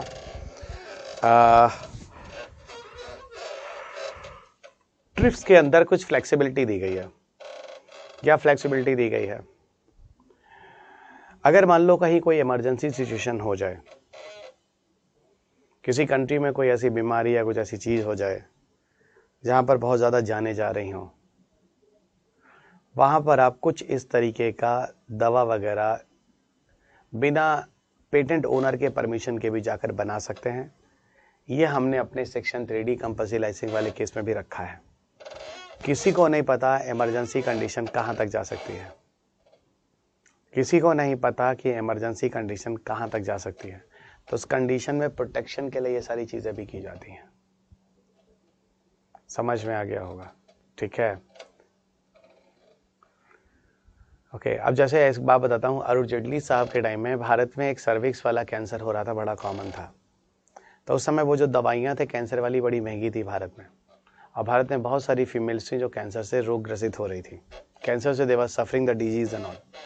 तो उनको बचाने के लिए, है ना,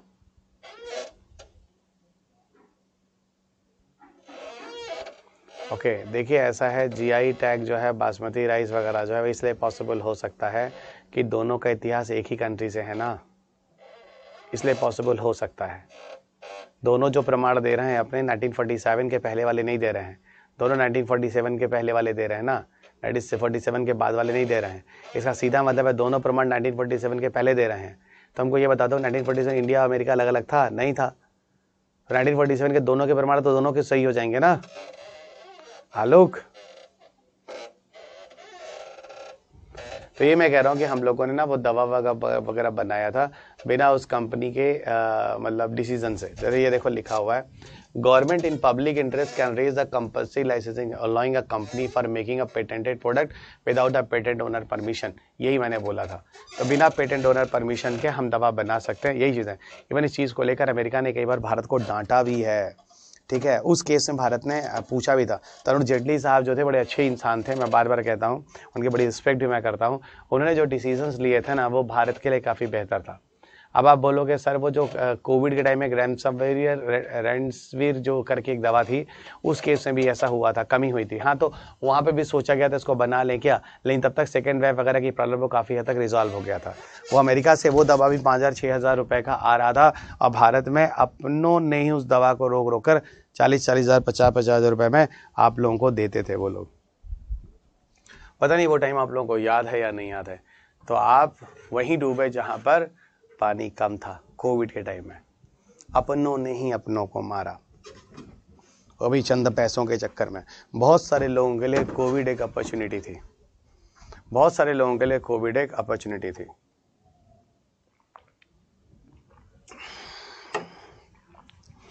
चलिए, तो ये भी मैंने आपको बता दिया, ये भी थोड़ा सा ध्यान रखिएगा। अब यहाँ पर आपको लिए चलते हैं आई प्रिज्म की तरफ।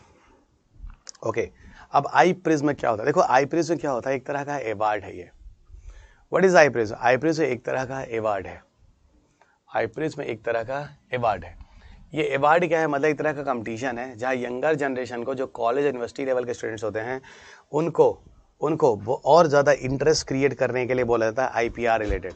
उनको जैसे दिल्ली वाली यूनिवर्सिटीज़ में तो इस तरह के प्रोग्राम्स होते रहते हैं, ठीक है। आई प्रिज्म जो है वो कई बॉडीज़ मिलकर इंडिया में लॉन्च करती है, जैसे CIPM है, DIPP है, सोचम है, एरिक्सन है, ये सब मिलकर ये लोग क्या करते हैं, कंपटीशन इन्वायरमेंट बनाते हैं स्टूडेंट्स के बीच में, जहाँ पर पायरेसी से रिलेटेड या काउंटर फिटिंग इनसे जुड़े हुए 30 से 60 सेकंड की कैटेगरीज के इनसे ओपिनियंस लेते हैं।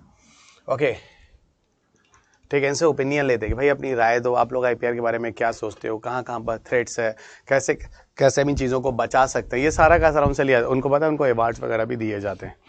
तो ठीक है ना, जो नई जनरेशन है उसको थोड़ा सा इंटरेस्ट दिलाने के लिए चीज़ें ज़रूरी हैं।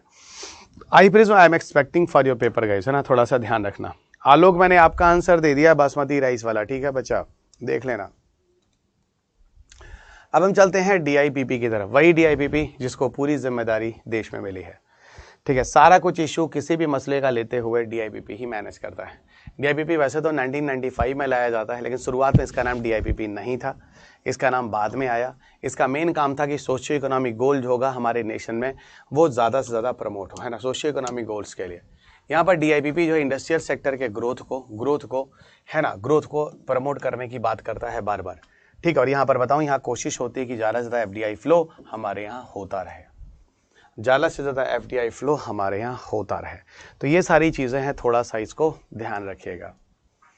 ओके, हमारे कंट्री में FDI फ्लो लगातार होता रहे, फॉरेन डायरेक्ट इन्वेस्टमेंट होता रहे, ठीक है। चलिएगा, असल में मान लो कोई FDI फ्लो हमारे इंडिया में होने वाला है, ठीक है, उस पर मान लो किसी तरह की कोई दिक्कत आ रही है, ठीक है। जैसे मान लो कोई कंपनी है भारत में इन्वेस्ट करना चाहता है, ओके मान लो कोई भारत में कोई दवा आने वाली है, सॉरी कोई कंपनी आने वाली है और कंपनी वाले को पता है कि भारत उसकी पायरेसी चलेगी नहीं, तो ये चीज़ों को प्रोटेक्ट करेगा। उन लोग कहेगा आप घबराइए नहीं, आप हमारे इंडिया में इन्वेस्ट कीजिए, हम आपकी रक्षा करेंगे। इस तरह की चीज़ें जो होती है इसके अंदर आती हैं। ये इसके अलावा और भी चीज़ों पे भी रिस्पॉन्सिबल है, पेटेंट, डिज़ाइन, है ना, ट्रेडमार्क, जोग्राफिकल, इन सब इशू से जुड़े जितनी भी चीज़ें होती हैं, इन सब का जो इशूज़ है वो DIPP ही मैनेज करता है। DIPP का नया नाम है DPIIT, department for promotion of industry and internal trade, ये भी ध्यान रखिएगा। अगला आते हैं CIPM। CIPM का पूरा नाम है self for IPR promotion and management. CIPM का पूरा नाम है self for IPR promotion and management. इसका स्लोगन है creative India, innovative India. Okay, creative India, innovative India. DIPP क्या करता है? DIPP ही के अंदर CIPM लाया गया है और ये पूरा का पूरा CIPM जो है, ठीक है, यही पूरे IPR पॉलिसी को मैनेज करता है जो मैंने आपको लिखा है 2016। इसके अलावा पब्लिक अवेयरनेस वगैरह फैलाना, बाकी इन्वेंटर से इन्वेंशन वगैरह लगातार होता रहा, इन सब चीज़ों में CIPM काम करता है। ठीक है, अगर हम provision of copyright related rights की बात करें, ठीक है, रिलेटेड राइट्स मैंने अभी आपको बताया था, जहाँ पर आपको किसी जैसे न्यूज़ चैनल्स या किसी किसी क्या बोलते हैं, किसी चैनल पे जो आप डिफरेंट तरह की पिक्चर्स और वीडियोस, जिस तरह के जो राइट्स लेते हैं उस तरह के रिलेटेड राइट्स होते हैं, जो मैंने अभी आपको सेट मैक्स वाला और सूर्यवंशम एग्जाम्पल बताया था। यहाँ पर एक केस है जो दिल्ली हाई कोर्ट में हुआ है, ध्यान रखना, ये बहुत ही इंटरेस्टिंग केस है। विश्वजीत, आपका जो वो पेटेंट वाला है ना, जेनरिक मेडिसिन वाला, वो अभी लास्ट में आएगा when I discuss about the secondary patent, है ना। सेकेंडरी पेटेंट में मेडिसिन वाले केस में आपका आंसर अपने आप आ जाएगा, आप थोड़ा सा सब्र करो। Okay, recent Delhi high court copyright judgement DU photocopy case. असल में क्या होता है, कुछ चीज़ें देखी गई जो इंडिया में जनरली यहाँ पर देखा गया। क्या देखा गया? जो दिल्ली यूनिवर्सिटी के बच्चे थे, वो एक दुकानदार है वहाँ पर ले जाकर बड़ी बड़ी महंगी महंगी जो किताबें थी, जैसे कैम्ब्रिज की होती थी, ऑक्सफोर्ड यूनिवर्सिटीज़ की होती थी, ऑक्सफोर्ड प्रेस की होती थी, ये किताबें जो थी, है ना, ये किताबें जाकर उन जेरोक्स वाले शॉप पे जेरोक्स हो रही थी। तो यहाँ पर उन लोगों ने केस फाइल कर दिया और इस केस में जो केस फाइल किया गया, वहाँ पर हाई कोर्ट ने जो डिसीजन दिया, वो डिसीजन काफ़ी हद तक उन स्टूडेंट्स के फेवर में था। उन्होंने क्या बोला हाई कोर्ट्स ने, वही कॉपीराइट केस जो है, जो आज से 5 साल पहले हुआ था, सेक्शन 52(1)(I) के अंतर्गत क्या हुआ, copyright act, photo कॉपिंग material which is copyrighted for using uses of purpose in the courses of instruction is permitted. ये जो रेड कलर से लिखा है, इसी को मैं डिफाइन कर रहा हूँ, समझना। असल में हाई कोर्ट कहता है कि देखो भाई, तुम जो पब्लिशर्स मेरे पास केस लेकर आते हो, इस केस में है क्या, मैं आपको सारी कहानी बताता हूँ, समझो। असल में क्या होता है इस केस में, ठीक है, असल में क्या होता है इस पूरे के पूरे केस में, ये जो किताबें वगैरह हैं ना, जो यहाँ पर मतलब जिरोक्स की जा रही हैं, असल में ये वही पोर्शन किया जा रहा है जो हमारे यहाँ के सिलेबस में है। पहली बात, जो हमारे यहाँ के सिलेबस में है, और दूसरी बात यह है कि सिलेबस में जो चीज़ें हैं वो आपकी किताबें कुछ पेजेस में हैं, कुछ पेजेस से कुछ लाइन में है। तो अल्टीमेटली हम ना उन लाइन को जिरोक्स करने की कोशिश कर रहे हैं जो हमारे कोर्स के सिलेबस में दिया गया, ना कि पूरी किताब। और इस तरह करके बड़े होशियारी के साथ ये डिसीजन आपके फेवर में ला के दिया गया था, कुछ ऐसा, है ना, कुछ ऐसा। बाद में तो लोग समझ ही गए थे कि ठीक है, हमारे बस का है नहीं। तो ये तरह के वही कह रहा हूँ कि जो कोर्स और वो भी जो चीज़ें जिरोक्स हो रही हैं, जो चीज़ें हो रही हैं, वो कोर्स ऑफ इंस्ट्रक्शन में थी, यानी आपके सिलेबस में दी गई थी। और आपके सिलेबस में पूरी किताब तो सिलेबस में दिया नहीं गया था, कुछ कंटेंट, कुछ पार्ट्स के लिए आप एक आध कुछ कर रहे हैं, ठीक है। इस तरह से कर बड़े होशियारी और समझदारी के साथ हाई कोर्ट ने जो जवाब दिया था, it was in the favour of you. Okay, it was in the favour of you. यही पर बात कर लेते हैं इंडियन पेटेंट एक्ट 1970 एंड 2005। देखो, 2 पेटेंट एक्ट है, एक तो 1970 और एक 2005 है। दोनों पेटेंट एक्ट में 2 अलग अलग बातें होती हैं। तो पहला वाला जो है 1970 वाला है, जो कि 72 तक आते आते फोर्स में आया था, ठीक है। और जो इंडियन पेटेंट एक्ट 1970 में था, वो प्रोविजन था क्या, ये था, कोई प्लांट्स और animal as in the whole और any part thereof the other than the microorganism but including the seeds, varieties and species and essentially biological process for the production or propagation of plant and animals are not invention as per the act and has not patentable। यानी कोई organisms, उसका seed, उसका flower, उसकी leaves, इस तरह की चीज़ें जो ऑर्गेनिजम्स की अपनी हैं, इस तरह की चीज़ों को हम पेटेंट नहीं मानेंगे जो कि किसी जगह पर नेचुरली अवेलेबल है। इसमें आपका कुछ किया धरा नहीं है, ये तो प्रकृति में होने वाले पौधे, जंतु और ये माइक्रोऑर्गेनिजम्स हैं जो अपने आप उन जगहों पे हैं जिसमें आपका कोई भी राइट उस तरह का नहीं है, ये पेटेंट नहीं माने जाएंगे। ये नेचुरल ऑर्गेनिज्म है जो उस जगह पर ग्रो करते हैं। वहीं बाद में चलकर चेंज होता है 2005 में चेंजेस होता है। 2005 में जो चेंजेस होता है वहाँ ये कहते हैं कि कुछ केसेस में कुछ चीज़ों को हम पेटेंट करेंगे। जैसे मान लो बैसिलस thuringiensis जो एक बैक्टीरिया है जिसके अंदर क्राइवन-AC जीन को ढूंढा गया और जिस जीन को लेकर हम लोगों ने बीटी क्रॉप बनाया, तो यहाँ पर क्राइवन-AC जो जीन है जिसे दुनिया में बीटी क्रॉप बनाया गया वो पेटेंटेबल है। यानी किसी ऑर्गेनिजम्स को एज अ होल नहीं, लेकिन उसके अंदर पाए जाने वाले किसी जीन या किसी इसी तरह की चीजें जिसका कोई इकोनॉमिक वैल्यू और इस तरह का इंपॉर्टेंस हो सकता है, उसका पेटेंट किया जा सकता है, क्योंकि वो आपकी एक रिसर्च है, आपका एक शोध है। ये डिफरेंस समझ में आएगी नहीं 1972 और 2005 में। 1972 में जो था वो एज अ कंप्लीट ऑर्गेनिजम्स का नहीं हो सकता है, एज ए कंप्लीट ऑर्गेनिज्म का पेटेंट नहीं हो सकता। फिर बोला नहीं क्योंकि उस समय तो बायोटेक्नोलॉजी वगैरह था कहाँ कि उस ऑर्गेनिज्म के अंदर किसी जीन का नॉलेज जो है वो वैज्ञानिक लोग ले सकते हैं। वो चीजें तो बाद में आई ना।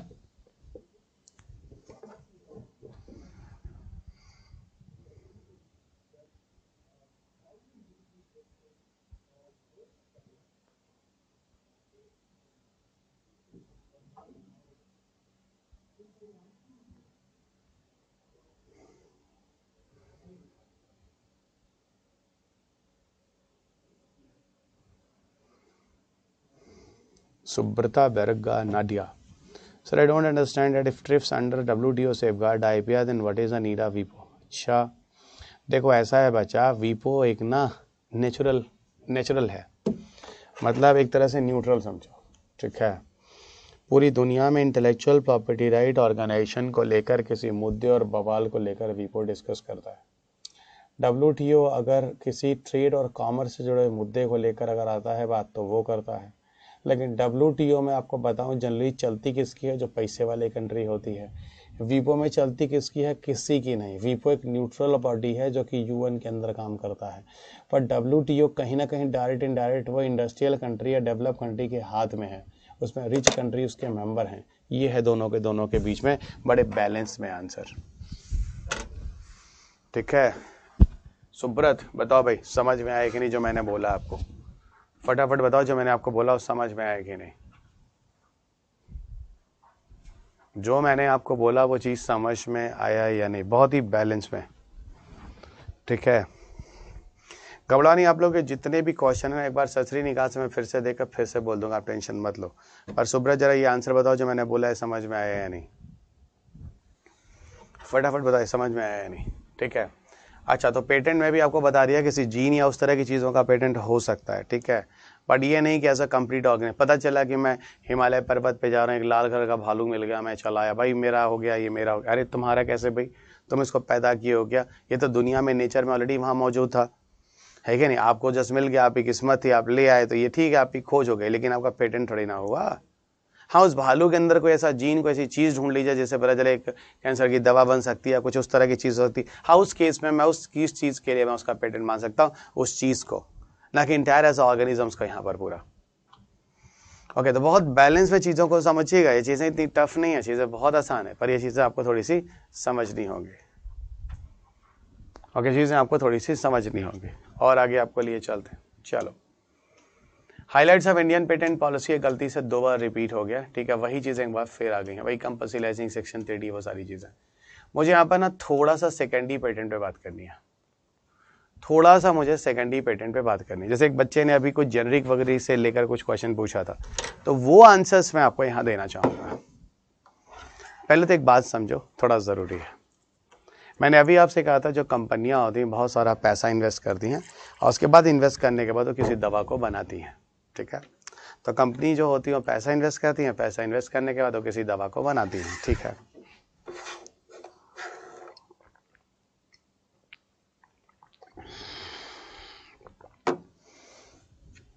ओके, सो जो कंपनी होती है वो पैसा इन्वेस्ट करती हैं और पैसा इन्वेस्ट करने के बाद वो किसी दवा को बनाती हैं, ठीक है। तो जो पैसा इन्वेस्ट करने का जो किसी दवा को बनाती हैं उसके बाद उनको क्या मिलता है? उनको अपना पेटेंट मिलता है, सही बात है, उन्होंने लैब बनाया था, साइंटिस्ट को जॉब दिया था, उसके दम पे दवाई बनेगी, तो भैया ये आपको आपकी दवा का पेटेंट मिल जाता है, ठीक है। लेकिन जो पेटेंट मिलता है दोस्त, वो एक निश्चित समय के लिए होता है। मान लो 6 साल के लिए पेटेंट दे दिया, अब 6 साल तक भैया आप लोगों ने जितना इसमें खर्चा वर्चा किया है अपना कमा लो, जो पैसा वैसा कमाना, जिस तरह की चीज़ें करनी अपना कर लो, ठीक है। चलिए वो भी हो गया, ठीक है, जो चीज़ें हैं उसको आप कर लो। इसके बाद आगे का क्या लॉजिक है, ठीक है। इसके बाद जब पेटेंट एक्सपायर हो जाता है तो उन्हीं दवाइयों को, जेनरिक मेडिसिन वाली जो दवाइयाँ होती हैं, जो आज मार्केट में जन औषधि के नाम से Shri honourable prime minister Shri Narendra Modi ji की फोटो के साथ जो ब्रांडिंग हो गई जन औषधिशाला वगैरह में आपको मिलती है, वो एक्चुअल में जेनरिक मेडिसिन होती है, जहाँ लिखा होता है कि सामान्य दवाइयों से 80 to 90% सस्ती दवाइयाँ होती हैं। और लिटरली वो सस्ती दवाइयाँ होती हैं। और क्यों होती है उसके पीछे कारण ये है कि उनके पीछे कोई रिसर्च एंड डेवलपमेंट नहीं किया गया, उनके लिए कोई लेबोरेटरी नहीं बनाई गई, उनके लिए 15 वैज्ञानिक बैठकर 3 साल तक रिसर्च नहीं किए, इसलिए उनके लिए सीधा पका पकाया वही जो दवाइयाँ थी जिनका पेटेंट था 6 साल से जो भी है, उनकी उसी सॉल्ट को लेकर वो दवाइयाँ बनाते हैं और उन्हीं को हम जेनरिक मेडिसिन के नाम से जानते हैं। लेकिन हाँ, पेटेंट को एक्सपायर होने के बाद, पेटेंट के एक्सपायर होने के बाद, ये भी ध्यान रखिएगा यहाँ पर, पेटेंट के एक्सपायर होने के बाद ये सारी की सारी चीजें होती हैं। अब यहीं पर मैं आपको, अच्छा एक बात बताओ, जेनरिक मेडिसिन का कॉन्सेप्ट समझ में आया? जेनरिक, जैसे मैंने बोला पैरासीटामॉल क्या था पता है? पैरासीटामॉल एक सॉल्ट था, पैरासीटामॉल एक सॉल्ट था जो ऑलरेडी, पैरासीटामॉल एक सॉल्ट था जो ऑलरेडी क्रोसिन या कॉलपॉल के अंदर था। तो पैरासीटामॉल एक सॉल्ट था जो ऑलरेडी क्रोसिन या कॉलपॉल के अंदर पाया जाता है, उसी को लेकर अलग करके एक दवा बनाई गई, उसी को लेके अलग करके एक दवा बनाई गई जिसको हम लोगों ने क्या बोला? जिसको हम लोगों ने पैरासीटामॉल बोला। और पैरासीटामॉल देखो कितना सस्ता है, फिलहाल अब तो कॉलपॉल और क्रोसिन भी बहुत सस्ता हो, वैसे पैरासीटामॉल आज खत्म हो चुका है, आप सब जानते हैं, वो आज डोलो है। ओके, वो आज क्या है? वो आज डोलो है, एवरीबॉडी नो। अब यहीं पर एक बात होती है, ठीक है, जेनरिक मेडिसिन का कॉन्सेप्ट समझ में आ गया, जन औषधि का कॉन्सेप्ट समझ में आ गया। वैसे बताऊं, ये ब्रांडेड मेडिसिन और जन औषधि वाले जो जेनरिक मेडिसिन हैं, इनको लेके हमेशा बवाल चलता रहता है, इनको लेकर हमेशा बवाल चलता रहता है। क्या बवाल चलता है? सुनो, इनको लेकर बवाल ये होता है कि ये जो दवाइयाँ हैं ना, है ना, डॉक्टर्स वगैरह जो कमीशन लेने के चक्कर में बोला जाता है कि वो जेनरिक मेडिसिन नहीं लिखते हैं। ऐसा कुछ नहीं है, वो डिपेंड करता है ना, वो डिपेंड करता है किस हिसाब से क्या चीज़ है, क्योंकि डॉक्टरों का कहना है कि उसमें उस लेवल के सॉल्ट नहीं होते जो वो चाहते हैं, और बाहर वाले लोगों का ये कहना है कि भाई दवाइयों, डॉक्टरों को कमीशन उसमें ज़्यादा मिलता है, डॉक्टर जेनरिक मेडिसिन क्यों लिखेंगे, जेनरिक मेडिसिन में कमीशन ही नहीं होता है। अब यहाँ पे बड़ा मिक्सिंग टाइप का है, वो आप देख लीजिएगा क्या सही है और क्या नहीं सही है। इस बवाल में पढ़ने का कोई मतलब नहीं है, कोई भी लॉजिक नहीं है इस बवाल में पढ़ने का। और आगे लिए चलते हैं, यहीं पर हम लोग थोड़ा सा सेकेंडरी पेटेंट के बारे में बात कर लेते हैं। देखो, जब प्राइमरी पेटेंट एक्सपायर हो जाता है, होने के पहले ही, प्राइमरी पेटेंट के एक्सपायर होने के पहले ही फिर से उस चीज के पेटेंट के लिए उसको भेज दिया जाता है। फिर से सुनिएगा, प्राइमरी पेटेंट के एक्सपायर होने के बाद फिर से उस चीज को फिर पेटेंट होने के लिए भेज दिया जाता है। और जो फिर से पेटेंट होने के लिए उसको हम पेटेंट ऑफिस में भेजना है। देखिए, इंडियन पेटेंट ऑफिस ने इस तरह के बहुत सारी दवाइयाँ, करीब 1700 से अधिक रिजेक्शंस, वो अलग अलग साल, हर साल अलग अलग आता है, ठीक है, ठीक है। इतनी सारी दवाइयाँ, हजारों की संख्या में उन्होंने उसको रिजेक्ट कर दिया। क्या कर दिया? रिजेक्ट कर दिया। और ये जो रिजेक्ट कर दिया, ये आप देख रहे हैं, आपके सामने है दोस्त, ठीक है। इन्होंने कहा कि एक्टिव फार्मास्यूटिकल इंग्रेडिएंट जो है वो सेम है, ये सेम है। और जब सेम है तो इसका सीधा मतलब है कि आपने इसमें से मेन सॉल्ट तो रखा ही है, बाकी थोड़े बहुत चेंज किए हैं। और जब थोड़े बहुत चेंज किए हैं तो ठीक है, फिर तो ये चीज़ ठीक नहीं है, ये फिर से पेटेंट के लिए नहीं जाएगा। और अगर मान लीजिए कोई दवा गलती से या फिर से दोबारा पेटेंट के लिए चली जाती है तो उसी को हम कहते हैं एवरग्रीनिंग ऑफ पेटेंट, यानी कुछ साल फिर पेटेंट हुआ, कुछ साल और, तो अगर फिर वो पेटेंट पे चला गया, एवरग्रीनिंग ऑफ पेटेंट हो गया दोस्त, तो आगे भी उसको कोई नहीं बना पाएगा, अगली टेन्योर में भी कुछ सालों के लिए। तो अब इसको जनवरी के लिए और ज़्यादा वेट करना होगा। उसको जनवरी के लिए और ज़्यादा वेट करना होगा। तो ये सारी की सारी कहानी थी जो IPR से जुड़ी थी, और मैंने आपको सारी की सारी कहानी यहाँ पे करा दी है। अब सरसरी निगाह से आपके सारे क्वेश्चंस जो आप देंगे और उनके बारे में मैं आपको डिटेल में बताऊँगा। असल में बीच में बहुत सारे क्वेश्चंस में डिस्कशन मज़ेदार हुए नहीं है, इसलिए मज़ेदार हुए नहीं है क्योंकि उस समय तक मैंने आपको नॉलेज दिया नहीं था। अब मैंने आपको सारे नॉलेज दे दिया, अब आप खुलकर क्वेश्चन पूछिए। और ठीक है, याद रखिएगा मैं इस क्लास को 4 बजे बंद कर, सॉरी हाँ 4 बजे बंद कर दूंगा, ठीक है। तो 8 मिनट है, खूब पूछ लीजिए। अगर आपको लगता है आपके किसी क्वेश्चन का आंसर मैंने नहीं दिया है, क्योंकि उस समय मैं बार बार फंस जाता था किसी आंसर को देने के लिए, क्योंकि आपको मैं बार बार कह रहा था रुक जाइए, वैसे चीज़ें भी आगे आएंगी। अब देखिए, अब आप जो जितनी चीज़ें बताई उसमें बताने के बाद अगर कुछ रह गया है तो आप मुझसे पूछ लीजिए, फिर हम लोग आगे बढ़ते हैं। नया टॉपिक तो मैं बिल्कुल भी आज स्टार्ट नहीं करूँगा, वो मैंने आपको बता दिया है। AI, रोबोटिक्स, नैनो, उसके बाद एक बचता है पार्टिकल फिजिक्स, और एक जैसा भी टाइम रहा उस हिसाब से मिसलेनियस चैप्टर को भी कवर किया जाएगा। चलो बच्चों, स्टार्ट, गिव योर क्वेश्चंस। और मैंने यहाँ पे क्वेश्चन पेपर को देखना शुरू कर दिया है।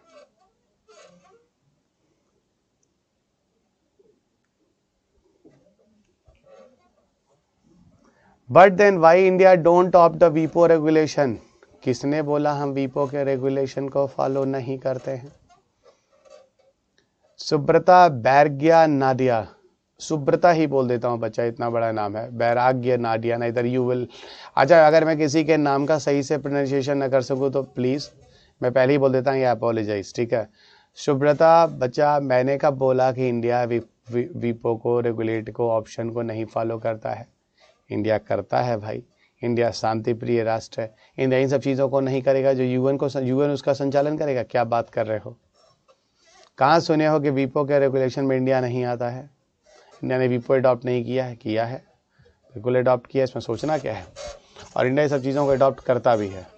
ये चीज़ें जो हैं वो काफ़ी हद तक आप जानते हैं कॉन्स्ट्रक्टिव चीज़ें होती हैं।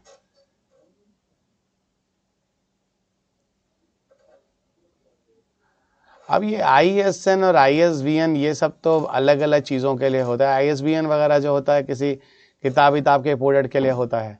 ISSN मुझे थोड़ा देखना पड़ेगा, ISN किसके लिए दिया जाता है, ठीक है। पर इतना ज़रूर है कि ISBN तो किताबों के लिए होता है, ठीक है।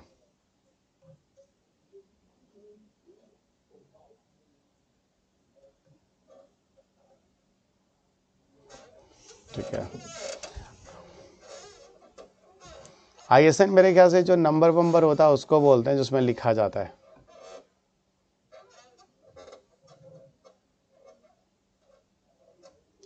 ठीक है,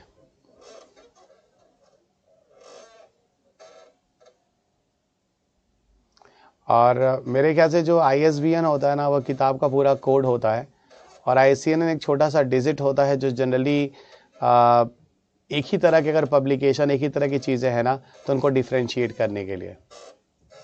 जैसे मान लो कि ISBN तो मेन नंबर होता है, ISBN जो मेन नंबर होता है, और ISSN जो होता है वो छोटा नंबर होता है। जैसे मान लो कि चलिए 8-9 डिजिट का ही आपको मिलेगा, ISSN जिसको बोलते हैं। मेरे ख्याल से इसको इंटरनेशनल स्टैंडर्ड वाला सीरियल नंबर बोलते हैं। तो जो इंटरनेशनल स्टैंडर्ड सीरियल नंबर होता है वो 8 डिजिट का होता है, ISSN। और इसमें क्या होता है कि जो आइडेंटिटी होती है ना, उसमें काफ़ी हद तक जो जैसे कि किताब है, साइंस एंड टेक पर है, तो साइंस टेक की सारी किताबों में काफ़ी हद तक एक ही तरह के ISBN मिल जाते हैं, और उसके अंदर आप थोड़ा डिफ्रेंशिएट करना चाहोगे,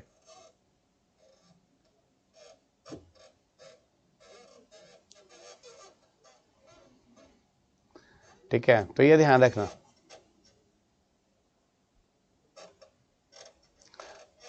तो जैसे तो सिमिलर तरह के जो पब्लिकेशंस वाली बुकें होती है ना, उनको डिफ्रेंशिएट करने के लिए ISSN का यूज़ किया जाता है। Genetically modified crops are countable in any patent act. देखो जगन्नाथ, जेनेटिकली मॉडिफाइड जो क्रॉप्स है उनको हम पेटेंट के अंदर नहीं रखते हैं, ठीक है, उनके जीन्स को रखते हैं। लिविंग मॉडिफाइड ऑर्गेनिजम्स को हम नहीं करते हैं। जब उसको क्राइम माना जा रहा है तो चीज़ों को रखने का तो कोई मतलब ही नहीं है, वो भी एक्ट के अंदर नियम बनाकर उसको। Sir how to cover science and tech from book, first page to last page जो लिखा है सब पढ़ना पड़ेगा, या आप जो क्लास में पढ़ाए हैं वो बुक्स पढ़। देखिए 80% तो मैंने आपको पढ़ाया ही है, 20% अगर आप नहीं पढ़ना चाहते तो छोड़ दीजिए, और अगर टाइम है लगता है पढ़ सकते हैं तो पढ़ लीजिए। लेकिन मैं तो बोलूँगा पढ़ तो पूरा ही लीजिए, मैंने बड़ी मेहनत से एक चीज़ लिखी है। मैं तो बोलूँगा पढ़ लीजिए ना, नॉलेज बुक्स से आता है और मैंने बुक्स लिखी है। ठीक है विश्वजीत, और कोई क्वेश्चन है आप लोगों के पास? मैं 4 मिनट और हूँ, पूछ लीजिए, नहीं तो मैं चला भाई। और अब कल कोई भी हमसे इन सब पीछे की चर्चाओं पे कोई भी क्वेश्चन नहीं पूछेगा, ठीक है? सीधा का सीधा हम एआई, रोबोटिक्स और नैनो पे एंटर कर चुके हैं। So now the topic of discussion AI, robotics और नैनो।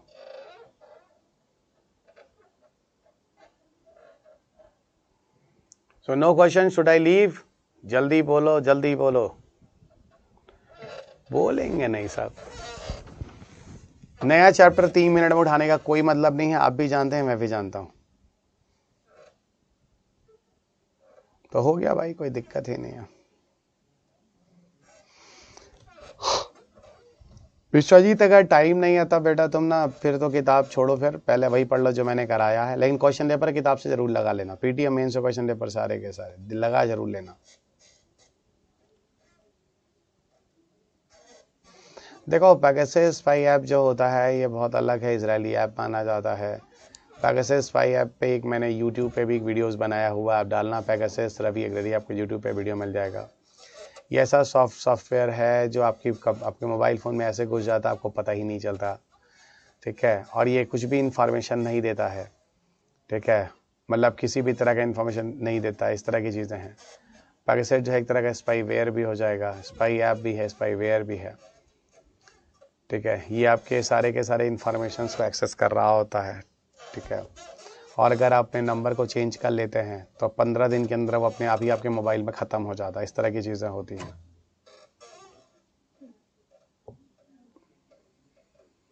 पेप्सिको वाला केस छोड़ो, ठीक है Subhashree sir, but humour is in market that genetic medicine are less effective than those are prevent in the market, is it correct for? अब इस सब चीज़ों के बारे में तो डॉक्टर ही बनाएगा ना, बताएगा ना कौन सा वैक्सीन अच्छा है कौन सा नहीं अच्छा है। इस बारे में तो मैं नहीं बता पाऊंगा।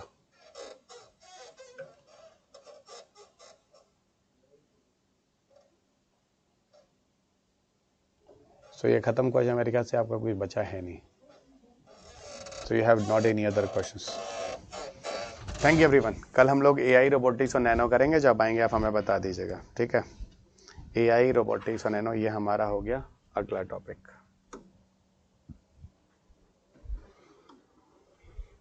कल आपको मैं चैट जीपीटी बता दूंगा। चैट जीपीटी असल में एआई के अंदर ही आता है।